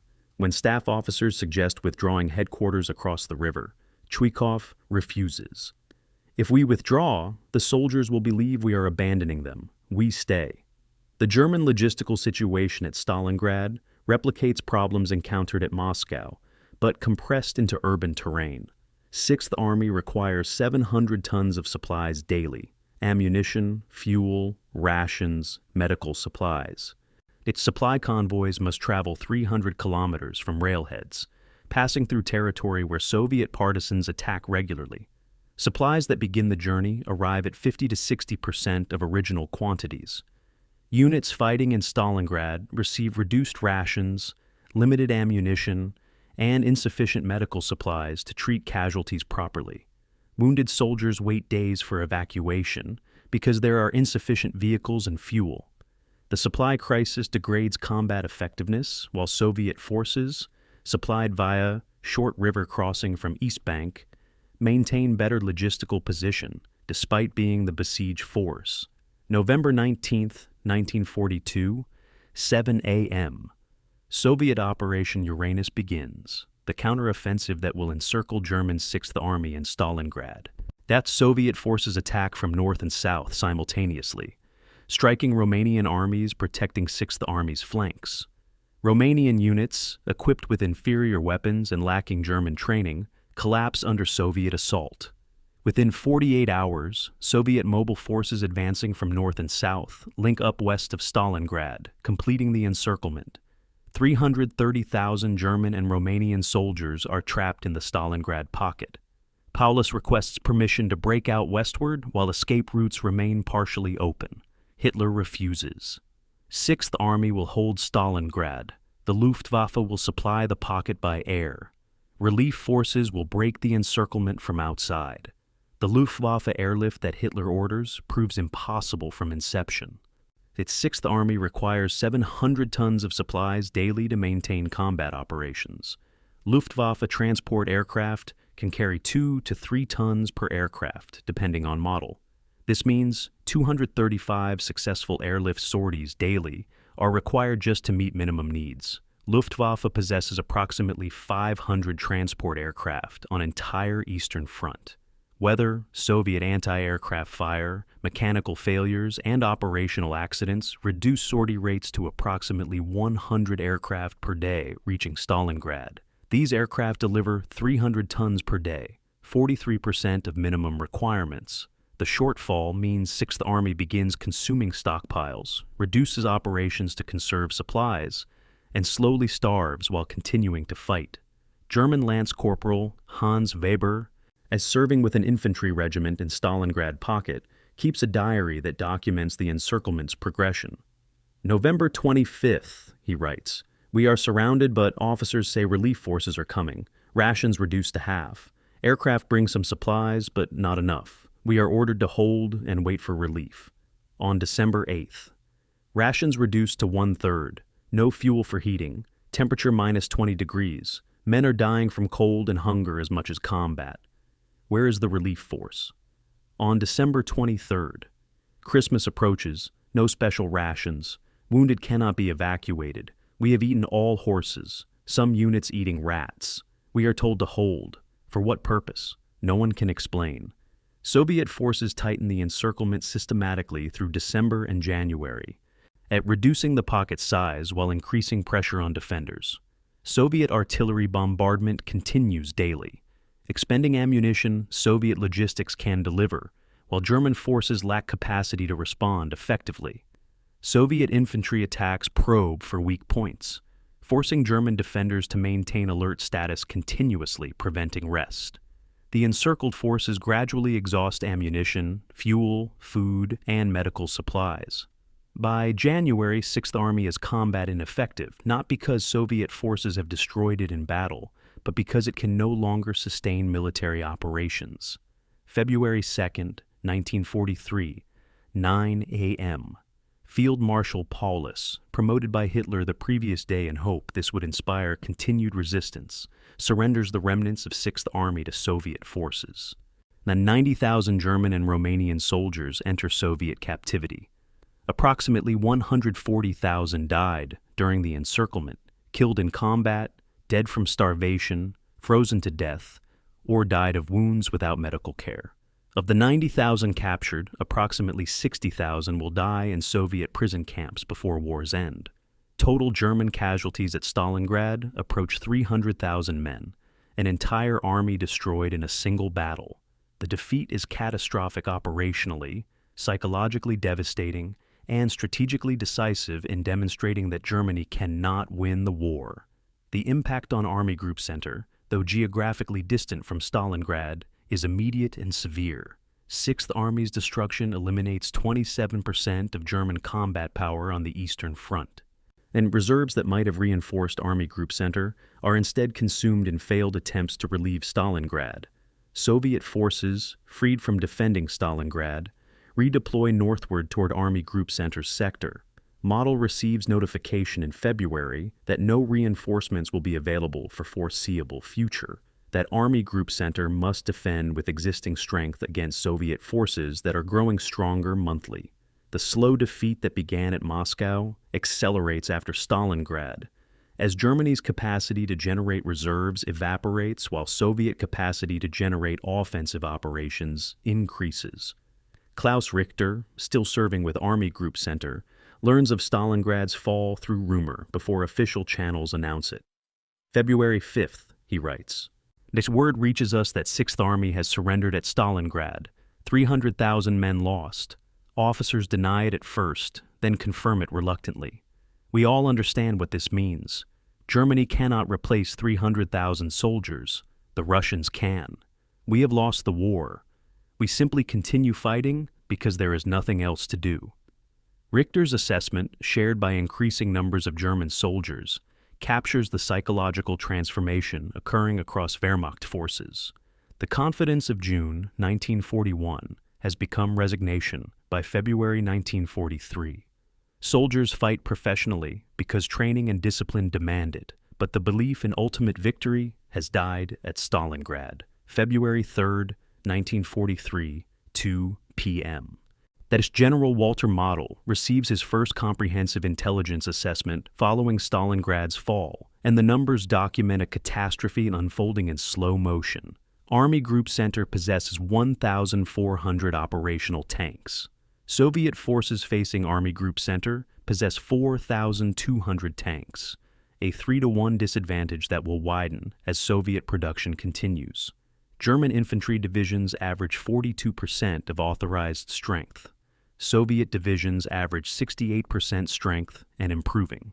German monthly replacement rate, 8,000 men. German monthly casualty rate, 12,000 men.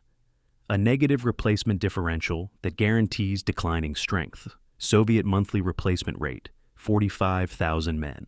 Its Soviet monthly casualty rate, 32,000 men. A positive differential allowing force expansion. Model forwards this assessment to German High Command with a simple conclusion. Army Group Center cannot hold current positions indefinitely against enemy possessing 3-to-1 numerical superiority and improving monthly. Recommend strategic withdrawal to defensible positions or acceptance of eventual breakthrough. The recommendation triggers conference at Hitler's headquarters, where Model presents his case before the Führer and senior military leadership. Model is professional, unemotional, statistical. He shows the numbers, explains the replacement differential, demonstrates that mathematics guarantee eventual defeat unless something changes fundamentally. Hitler listens, and then responds with ideological fervor rather than operational logic. We will not retreat. German soldiers do not abandon territory conquered with their blood. Instead, we will attack. Operation Citadel will be Germany's great victory of 1943, destroying Soviet reserves and restoring operational initiative. Model attempts to object, to explain that Germany lacks resources for major offensive. Hitler cuts him off. Citadel will proceed. Prepare your sector accordingly. The meeting ends. Model returns to his headquarters, knowing he must plan an offensive he believes is suicidal. Operation Citadel. The Battle of Kursk represents German operational planning at its most ambitious and most delusional. The concept targets a Soviet salient bulging into German lines near Kursk, a 200-kilometer wide, at a 100-kilometer deep projection of Soviet territory surrounded on three sides by German forces. German planners propose attacking from north and south simultaneously, encircling Soviet forces in the salient, and destroying them in a decisive battle that will cripple Soviet offensive capacity. To execute this, German High Command assembles 2,700 tanks, nearly the entire operational tank reserve from all of Eastern Front, supported by 1 million men and 2,700 aircraft. It represents the largest concentration of German combat power since Barbarossa's opening. It also represents gambling everything on a single offensive whose success requires Soviet cooperation in being encircled. Soviet intelligence learns of Citadel's planning months before execution through espionage networks that have penetrated German command structure. Stalin receives detailed briefings on German intentions, unit deployments, and attack timelines. Rather than withdrawing from the Kursk salient to avoid encirclement, Soviet command decides to defend it using defense-in-depth tactics perfected over 2 years. Soviet forces construct 8 defensive belts totaling 150 kilometers deep, mine every approach route extensively, position anti-tank guns in concentrations exceeding anything previously deployed, and mass reserves behind the salient ready to counterattack once German offensive exhausts itself. Soviet forces defending Kursk total 1.9 million men, 5,100 tanks, but 32,000 artillery pieces, and 2,900 aircraft. The battle will be the largest tank engagement in history. July 5, 1943, 4 a.m. Operation Citadel begins with artillery barrage and mass tank assault from north and south. German forces employ new Panther and Tiger tanks, superior to any Soviet armor in frontal engagement, supported by experienced infantry and air cover. Initial penetrations appear promising. Northern Pincer advances 6 kilometers on day 1. Southern Pincer advances 15 kilometers. Soviet forces conduct controlled withdrawals to 2nd Defensive Belt, allowing German forces to advance into prepared killing zones. By July 7th, German advance rates drop to 2 kilometers per day as defensive density increases and Soviet counterattacks intensify. By July 10th, German forces reach 3rd Defensive Belt and can advance no further. By July 12th, Soviet forces launch counteroffensives from positions outside the salient, threatening to encircle the German forces attempting to encircle them. The casualty rates at Kursk shock both sides despite expectations of heavy fighting. German forces lose approximately 200,000 men, killed, wounded, missing, in 8 days of combat. Tank losses exceed 900 vehicles, destroyed or damaged beyond field repair. Soviet losses are higher in absolute terms: 400,000 men, 1,600 tanks. But the exchange ratio favoring Germans tactically proves strategically irrelevant. Soviet mobilization replaces these losses within 6 weeks. German losses are permanent because replacement capacity is exhausted. After Kursk, then Germany will never again assemble sufficient armored reserves for strategic offensive on Eastern Front. Klaus Richter, commanding a platoon defending north of Kursk, experiences the battle as chaos punctuated by terror. July 8th, he writes, Soviet tanks attack continuously. We destroyed 6 today. How many remain? Hundreds, thousands. We cannot count them.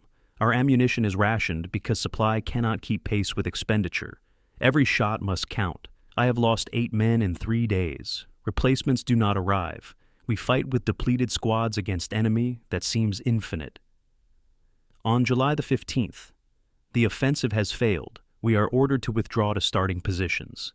8 days of fighting for nothing except casualty lists. The Russians are counterattacking. They are stronger now than when we started. How is this possible? The July counteroffensives that follow Kursk's failure demonstrate Soviet operational art reaching maturity. Rather than attempting single massive breakthrough, Soviet forces conduct sequential operations along entire front, preventing Germans from concentrating reserves. Operation Kutuzov strikes Ural's salient north of Kursk. Operation Rumyantsev targets Belgorod and Kharkov south of Kursk. Operation Polkovodets Rumyantsev advances toward Dnieper River. Each operation is carefully planned, adequately supplied, and supported by artillery concentrations that overwhelm German defenses.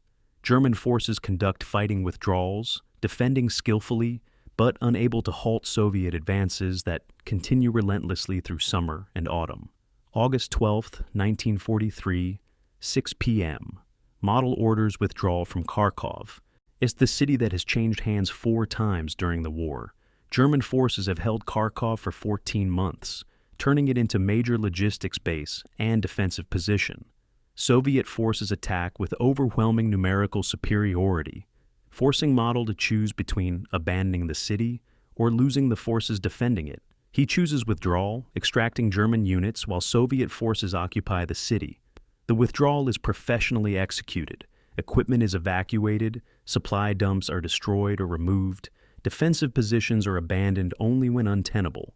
But the withdrawal represents something psychologically significant. Germany is retreating from territory it bled to capture. Acknowledging it can no longer hold positions regardless of their tactical value. The replacement crisis reaches critical stage in autumn 1943 as German casualties outpace replacements by widening margins. German armed forces lose 95,000 men per month on Eastern Front through summer and autumn, killed, permanently wounded, or captured. German replacement system delivers 80,000 men per month, a 15,000-man monthly deficit. This deficit accumulates monthly, reducing German strength continuously, while Soviet strength increases. By December, Army Group Center is at 38% authorized strength, with some divisions reduced to 20%. These hollow divisions maintain their designations, but possess combat power appropriate to regimental or brigade-sized units. Soviet forces, by contrast, maintain divisions at 70 to 80% strength through continuous replacement flow. Tank production figures for 1943 revealed the industrial war. Germany is losing. German factories produce 270 tanks per month throughout the year. Total annual production, 3,240 tanks. Soviet factories produce 2,500 tanks per month. Total annual production, 30,000 tanks. Soviet production exceeds German production by a factor of 9.3. When combat losses are included, Germany losing approximately 560 tanks monthly, Soviets losing 800 monthly. German tank strength declines continuously while Soviet strength increases. The qualitative advantage that German tanks possess, better optics, better crew training, better tactical employment, cannot offset the quantitative disadvantage approaching 10 to 1. November 15, 1943, 11 a.m., Model submits another withdrawal recommendation, his 4th since assuming command, arguing that defending the Dnieper River line is untenable with available forces. The river provides strong natural obstacle, but the line is 400 kilometers long, and Model has insufficient forces to defend it adequately.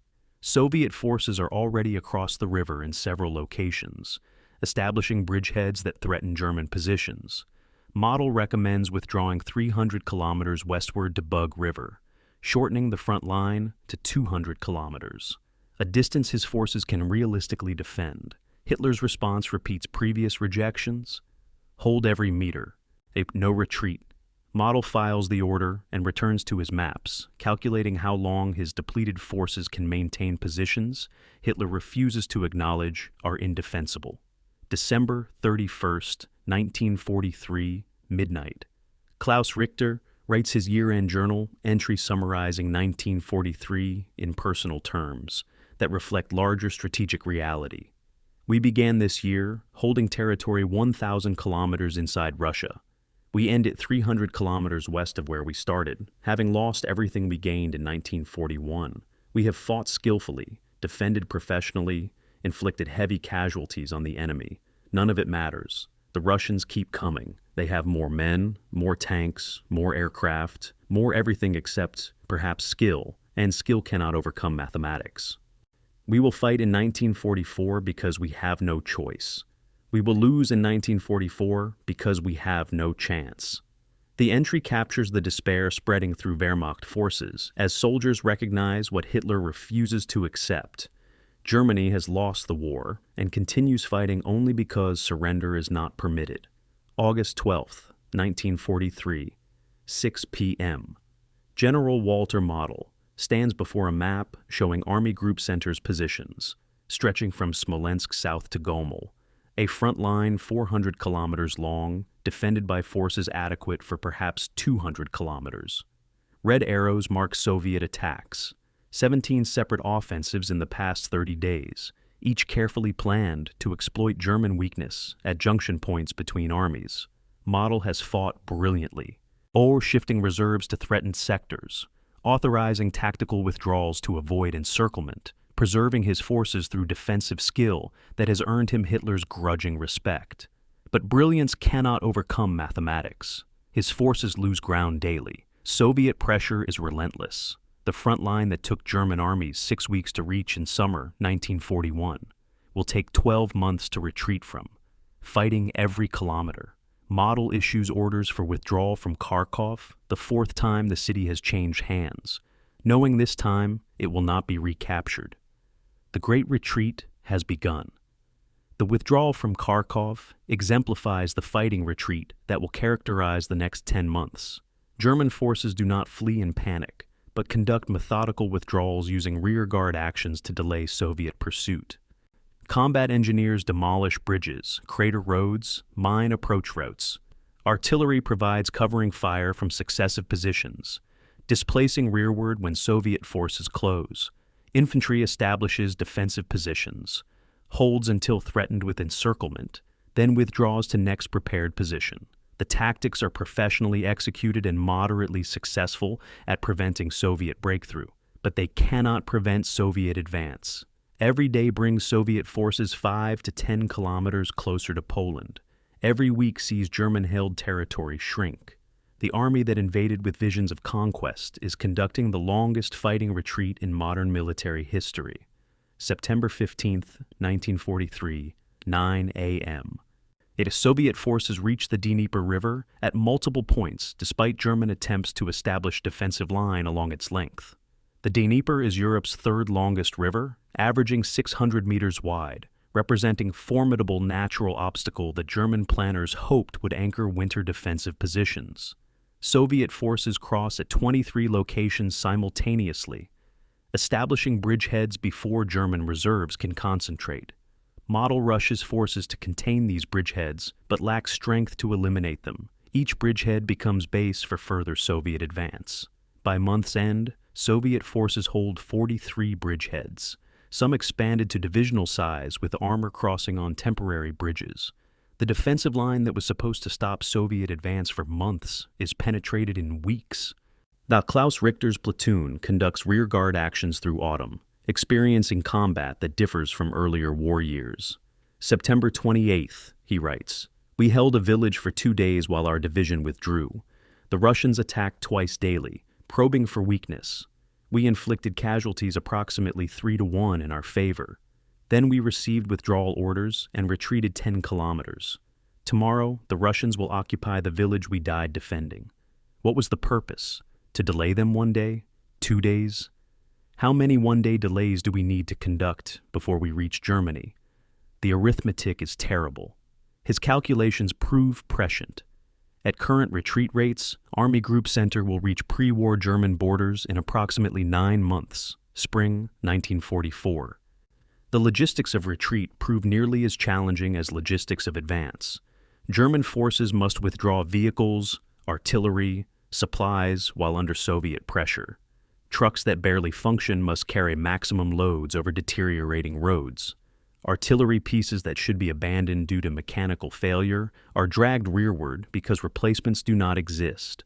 Supply dumps must be evacuated or destroyed to prevent Soviet capture. The process is chaotic despite professional execution.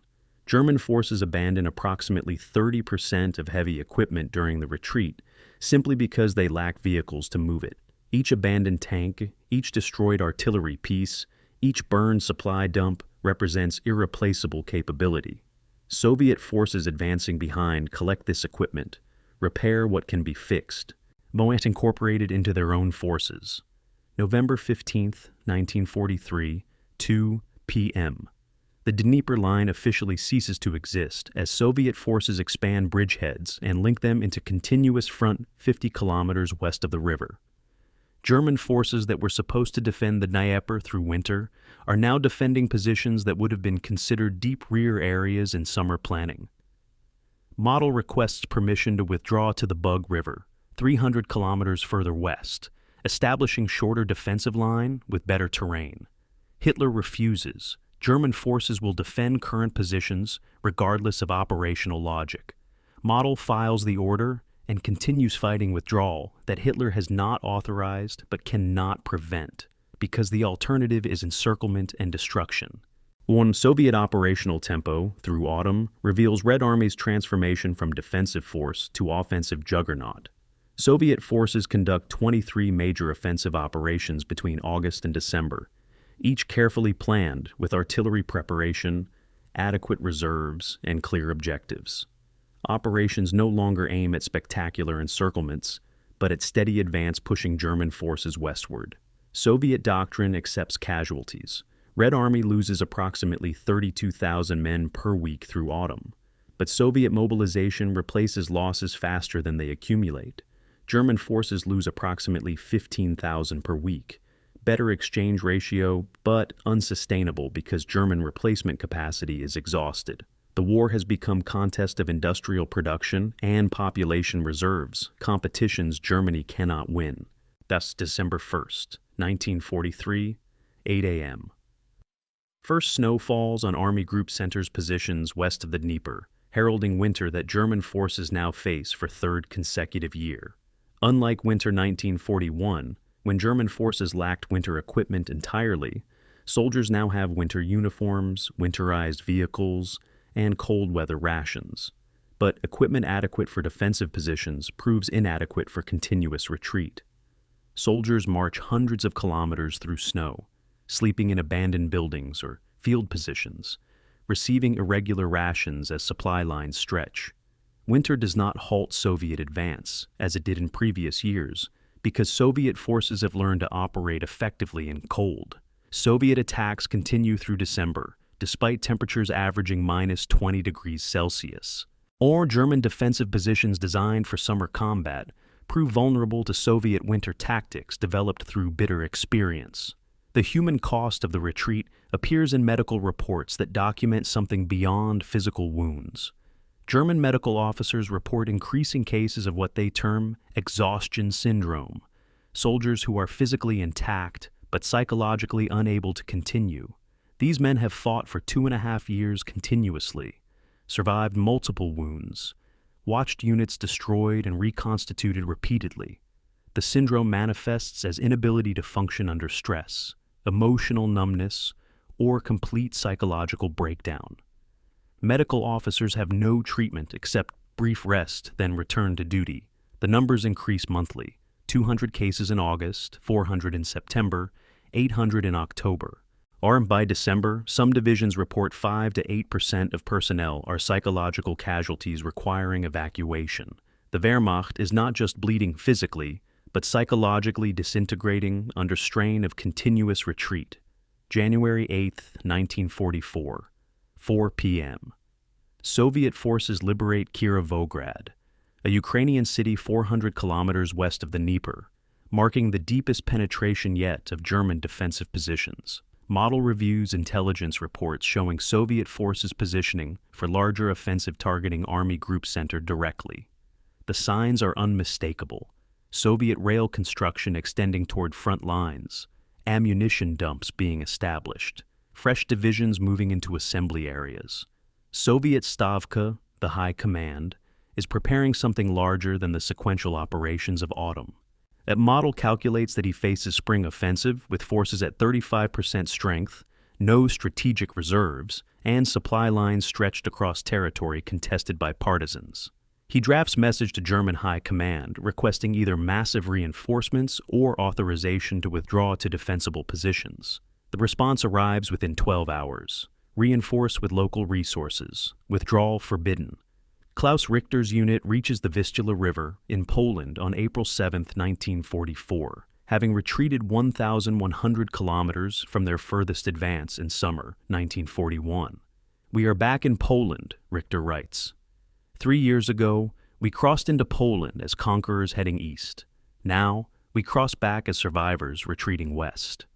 Of 42 men in my platoon in June 1941, now 3 survive without serious wounds.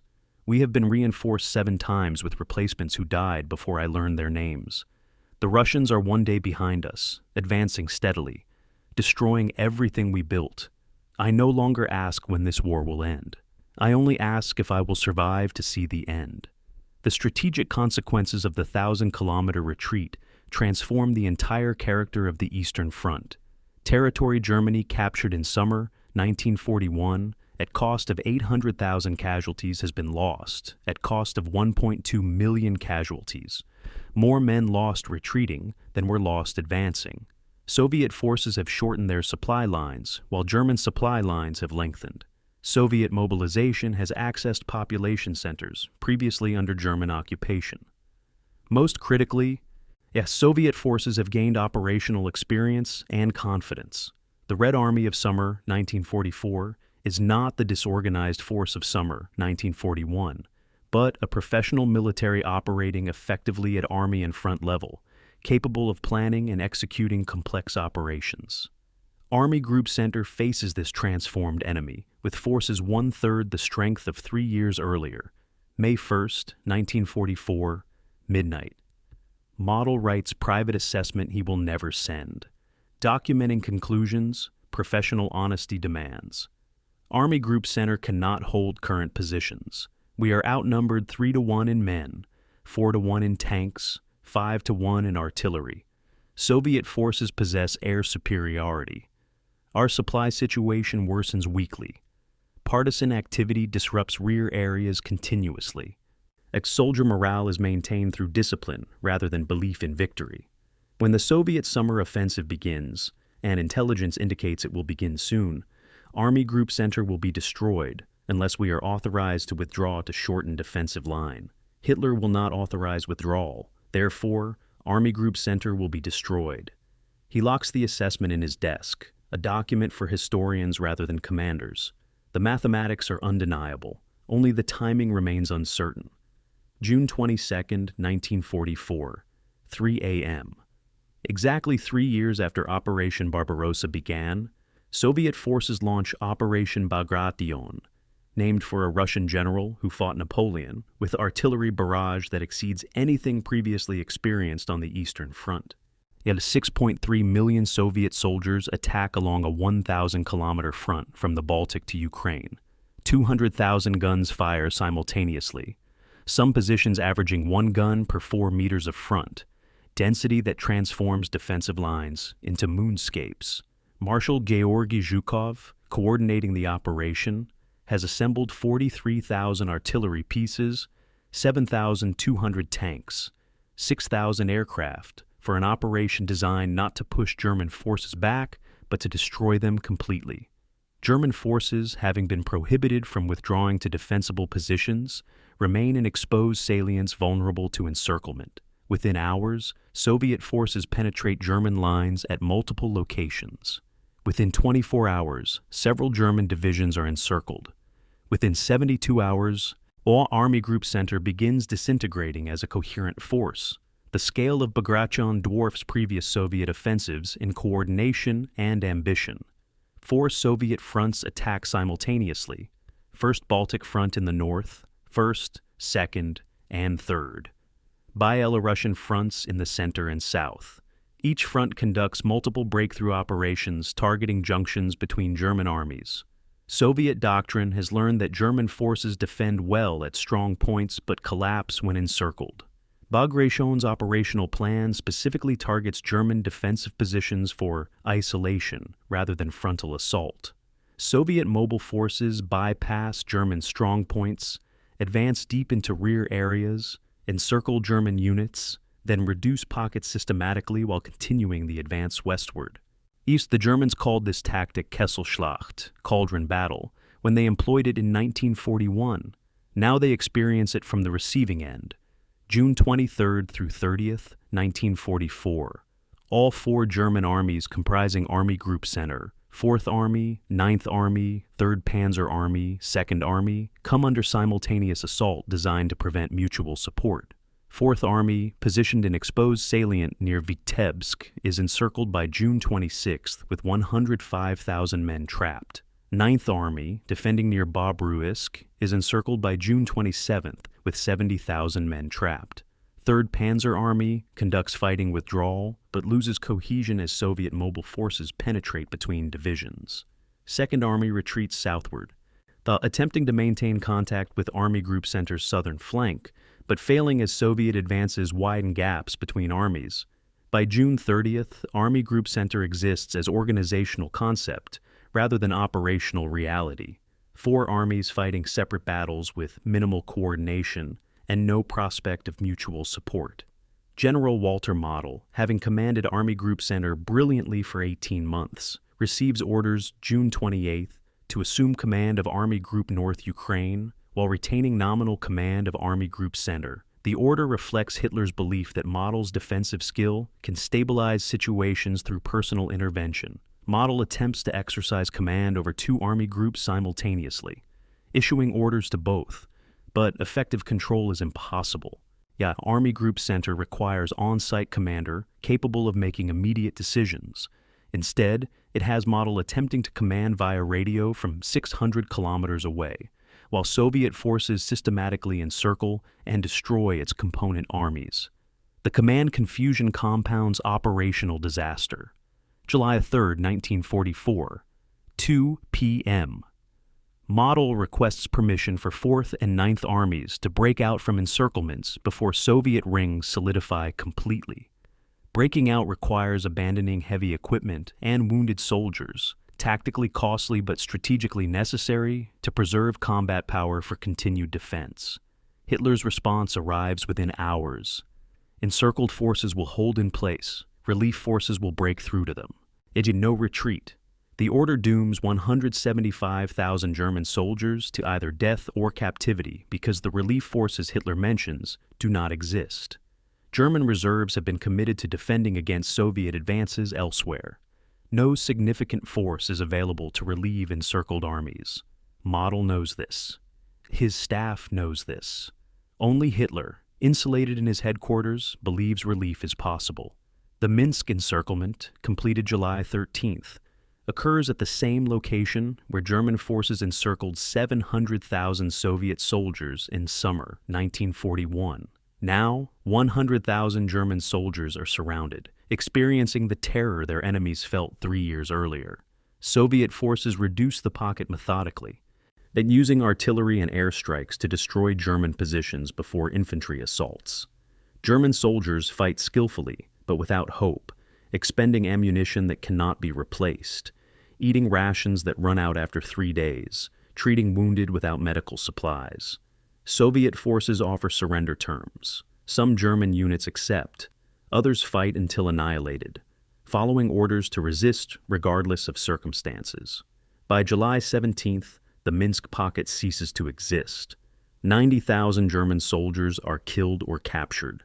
The city German forces captured in 6 days in 1941 is retaken in 4 days in 1944. Klaus Richter's unit participates in the retreat from Minsk, experiencing chaos that exceeds anything previously encountered. July 8th, he writes, Our division is ordered to withdraw westward, but Soviet tanks have already reached roads we need. We are surrounded. Officers say we will break out tonight. Half the unit has no ammunition. We have not eaten in 2 days. Wounded cannot be evacuated. We leave them with medics and hope the Russians treat them humanely. On July 10th, we attempted breakout last night. My platoon started with 19 men. 8 reached German lines. The others are dead, captured, or lost in forests. I have my rifle and 40 rounds. No food, no contact with higher headquarters, no idea where we are supposed to go. We simply walk west and hope to find German positions before the Russians find us. August 19th, 1944, 6 p.m. Operation Bagration officially concludes after 58 days of continuous offensive operations. Its Soviet forces have advanced 600 kilometers westward, reaching German borders in East Prussia. Army Group Center has been destroyed as a military force. Of the 800,000 German soldiers in Army Group Center on June 22nd, 400,000 are killed or wounded, 200,000 are captured, leaving approximately 200,000 survivors who have reached German lines in various states of disorganization. 28 German divisions have been completely destroyed, ceased to exist as military formations. 17 divisions have been reduced to regimental-sized remnants. The catastrophe exceeds Stalingrad in absolute numbers and operational consequences. After Bagration, Germany lacks reserves to defend Eastern Front effectively. That Soviet forces will advance essentially unopposed until reaching the Vistula River, where logistics finally force operational pause. The technology gap visible at Kursk has widened decisively by summer 1944. Soviet T-34 tanks with 85mm guns outnumber German tanks 4-1. Soviet Il-2 Sturmovik ground attack aircraft achieve air superiority over German positions, striking with impunity. Soviet artillery has evolved into a precisely coordinated system capable of massing overwhelming fire on targeted positions. Most critically, Soviet logistical capacity now exceeds German capacity. Soviet forces advance while maintaining supply. German forces retreat while outrunning supply. The Wehrmacht that invaded Soviet Union with technological advantages has been overtaken by Soviet industrial production that floods front lines with equipment in quantities German factories cannot match. Soviet casualties during Bagration total 750,000, 400,000 killed or wounded, 350,000 sick or injured from non-combat causes. The numbers seem enormous until compared to German losses or placed in strategic context. Soviet mobilization replaces these casualties within 6 weeks. The Red Army exiting Bagration is stronger than the army entering it because Soviet production of equipment and training of replacements exceeds casualty rates. German forces cannot make similar claims. Every casualty is permanent. Every destroyed tank is irreplaceable. Every lost aircraft removes capability that will not return. The casualty exchange that favored Germany early in war now favors Soviet Union through superior mobilization and production. Fedor von Bock, living in retirement in Bavaria, learns of Army Group Center's destruction through official Wehrmacht communiques that minimize the disaster's scope. He writes in his private journal, recovered after his death, assessment that is prescient and bitter. Army Group Center has been annihilated executing the same strategy I argued against in 1941, holding exposed positions against enemy, possessing operational initiative and numerical superiority. 3 years ago, I warned that we could not defeat Soviet Union through tactical excellence alone, that industrial capacity and population reserves would ultimately determine outcome. I was ignored. Now the consequences are manifest. Germany has lost the war. We continue fighting only because political leadership refuses to acknowledge reality. History will judge whether continued resistance serves purpose or merely prolongs suffering. Von Bock will not survive to see history's judgment. He will die in an Allied air raid in May 1945, 1 week before Germany's surrender. August 31st, 1944, midnight. Klaus Richter, one of the few survivors of the unit that invaded Soviet Union in June 1941, reaches German positions near Warsaw. Of 42 tanks his company possessed 3 years earlier, 0 remain. Of 180 crew members and supporting troops, 4 survive. Richter, a driver named Ernst, who lost 3 fingers to frostbite in winter 1941, and a gunner named Friedrich, who joined as replacement in 1942, and a radio operator named Wilhelm, who survived Stalingrad encirclement before being reassigned. They no longer constitute a combat unit. They are survivors awaiting new assignments, replacement troops for units that will be destroyed in future battles. Richter writes final entry about the retreat. We have withdrawn from Moscow to Warsaw, 1,200 kilometers of retreat, fighting every step. We have lost everything we gained and more. The war continues, but the outcome is certain. Germany will be destroyed. I fight now, not for victory but for survival, hoping to live until war ends so I can go home, if home still exists when this finally concludes. September 1st, 1944, 9 a.m. A. Fedor von Bock sits in his study surrounded by journals, maps, and situation reports from the campaign he commanded 3 years earlier. Relieved of all military duties after failed attempts to stabilize Army Group South following Stalingrad, he has spent 19 months analyzing where Operation Barbarossa failed and why. His assessment, which he is compiling into a manuscript that will never be published during his lifetime, represents professional honesty, unconstrained by political necessity. We lost the war in August 1941, he writes, when Hitler ordered my forces to wheel south toward Kiev instead of continuing toward Moscow. This was not the cause of our defeat, but the first clear symptom that political objectives would override military logic. We could not win both Ukraine and Moscow before winter. We attempted both and achieved neither decisively, but even had we captured Moscow in September, I now believe we would still have lost. We faced an enemy whose strategic depth made decisive battle impossible and whose industrial capacity made attrition unsustainable. We planned for a war we understood and fought a war we could not win. The counterfactual analysis that consumes von Bock's retirement asks whether different decisions might have produced different outcomes. If the Kiev diversion had not occurred, if Army Group Center had concentrated all forces toward Moscow in August 1941, could it have captured the Soviet capital before winter? Von Bock's analysis suggests yes. Moscow could have fallen by late September with concentrated assault. Would Moscow's fall have ended the war? Von Bock now believes no. The Soviet government would have evacuated eastward, he writes. Soviet industry had already begun evacuating. Soviet armed forces would have continued fighting from behind the Urals, where our logistics could never reach. We would have held Moscow through winter 1941 to 42, while Soviet production east of the Urals armed new divisions. By spring 1942, we would have faced the same situation we actually faced, outnumbered, outproduced, conducting defensive operations against enemy growing stronger monthly. Moscow's capture would have delayed our defeat, not prevented it. The intelligence failures that plagued Barbarossa from inception represent systematic problems rather than individual mistakes, von Bock concludes. German intelligence underestimated Soviet forces by 32%, its Soviet production capacity by 60%, and Soviet mobilization capacity by 75%. These errors did not result from incompetent intelligence officers, but from assumptions built into German military culture.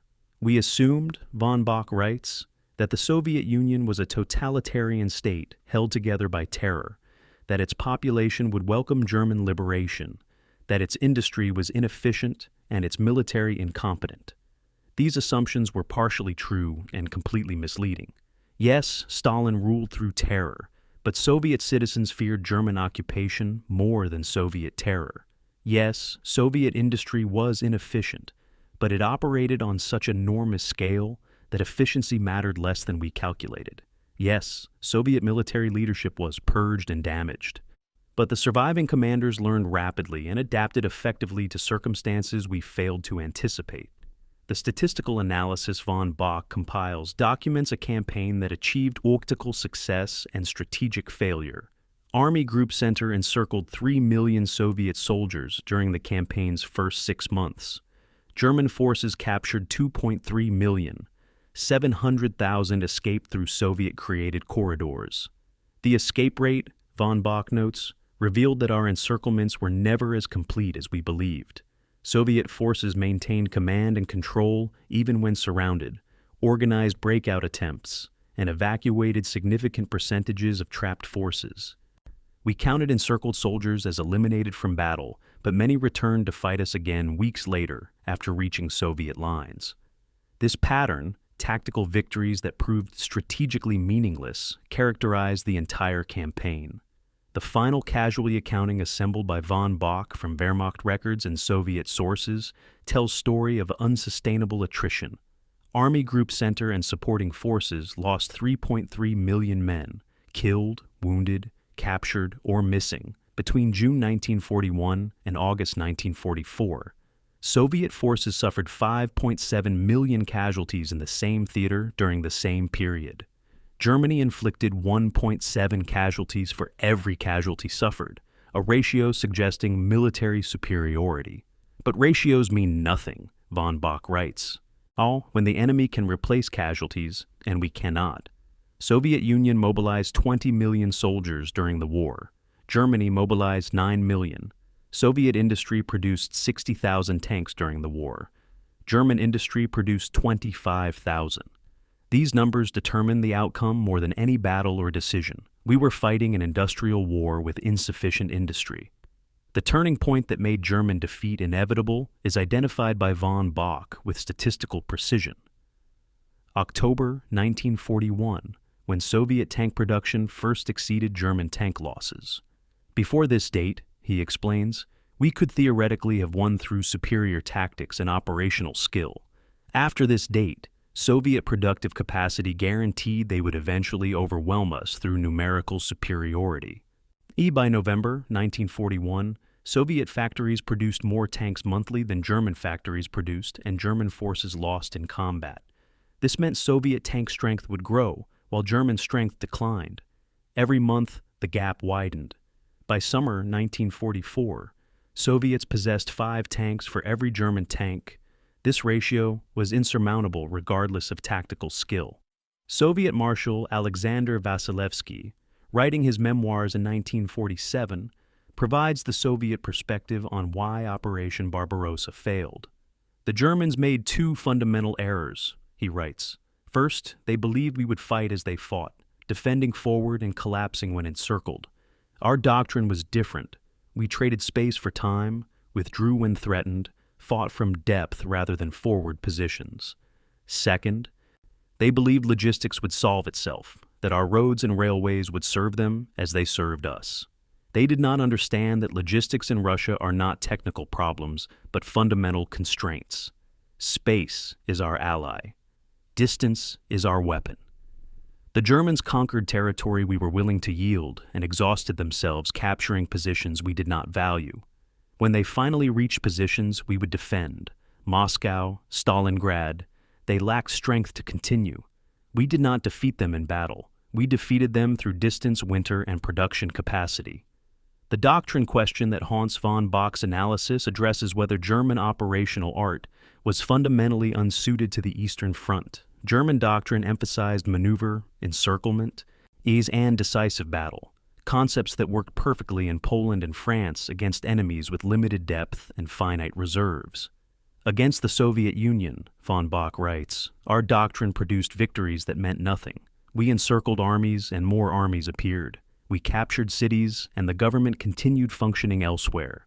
We advanced 1,000 kilometers and had not yet reached Soviet industrial centers. Our doctrine assumed enemy collapse after decisive defeat.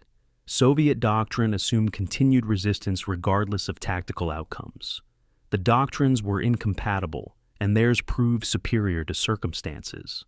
The logistics analysis that forms the technical heart of von Bock's assessment identifies supply capacity as the ultimate constraint on German operations. Yes, we required 5,500 tons of supplies daily to sustain offensive operations at the scale we attempted, he calculates. We delivered 2,000 tons daily on average. The 3,500-ton daily deficit accumulated into insurmountable shortages that crippled operations. We could have reduced objectives to match logistics, but this would have meant abandoning Moscow, abandoning Ukraine, abandoning the decisive victory Hitler demanded. We could have improved logistics, but this required railway conversion we could not achieve and truck production we did not possess. There was no solution that allowed us to achieve political objectives within logistical constraints. Klaus Richter, surviving the war and returning to Germany in May 1945, writes his own epilogue to the campaign in letter to his father. We were told we would win in 6 weeks. We fought for 3 years and lost everything. I do not blame the soldiers. We fought as well as soldiers can fight. I do not even blame most commanders. They executed doctrine they were taught with skill and dedication. I blame the planning that sent us into Russia, unprepared for the distances, the weather, the enemy's capacity to endure and regenerate. We invaded the largest country on earth, with supplies for 3 months, vehicles designed for European roads, and assumptions that collapsed at first contact with reality. Everything that happened after June 22nd, 1941 was consequence of decisions made before that date. The historical verdict on Operation Barbarossa, written by scholars after war's end, identifies it as largest military operation in history and one of the clearest examples of strategic overreach. German forces executed brilliant tactics in service of impossible strategy, achieved stunning operational victories that proved strategically meaningless, and demonstrated that tactical excellence cannot overcome fundamental resource constraints. The campaign killed 27 million Soviet citizens, 8.7 million soldiers, 18.3 million civilians, making it the deadliest military operation in human history. It destroyed the Wehrmacht as effective fighting force, consuming resources Germany could not replace, while Soviet Union mobilized capacity that ultimately overwhelmed German defensive efforts. Fedor von Bock dies May 3, 1945, when Allied aircraft strafe his car on German Autobahn. He is 74 years old. His manuscript analyzing Operation Barbarossa is found in his study, incomplete but containing his final assessment. We invaded Soviet Union believing we fought against a weak enemy that would collapse quickly. We discovered we fought against a continental power possessing greater industrial capacity, larger population, and superior strategic position than our own. We could win battles, but not the war. This truth was apparent by December 1941 to anyone examining casualty rates, production figures, and replacement capacities. We continued fighting for 3 more years because political leadership could not acknowledge what professional soldiers understood. Germany could not defeat the Soviet Union in the war we chose to fight. Actually, the campaign was lost before it began, not through military failure, but through strategic impossibility. The final image of the campaign comes from Soviet archives, a photograph taken August 1944 showing Soviet soldiers raising the Soviet flag over the Reichstag in Berlin. The photograph is stage propaganda. Berlin will not fall for another 9 months, but it represents the trajectory established by Barbarossa's failure. German forces that invaded Soviet Union in June 1941, seeking quick victory, are driven back across 1,200 kilometers, losing 3.3 million casualties, and ultimately defeated in their own capital by the enemy they believed would collapse in 6 weeks. Operation Barbarossa and Army Group Center's campaign represent the pivot point of the Second World War.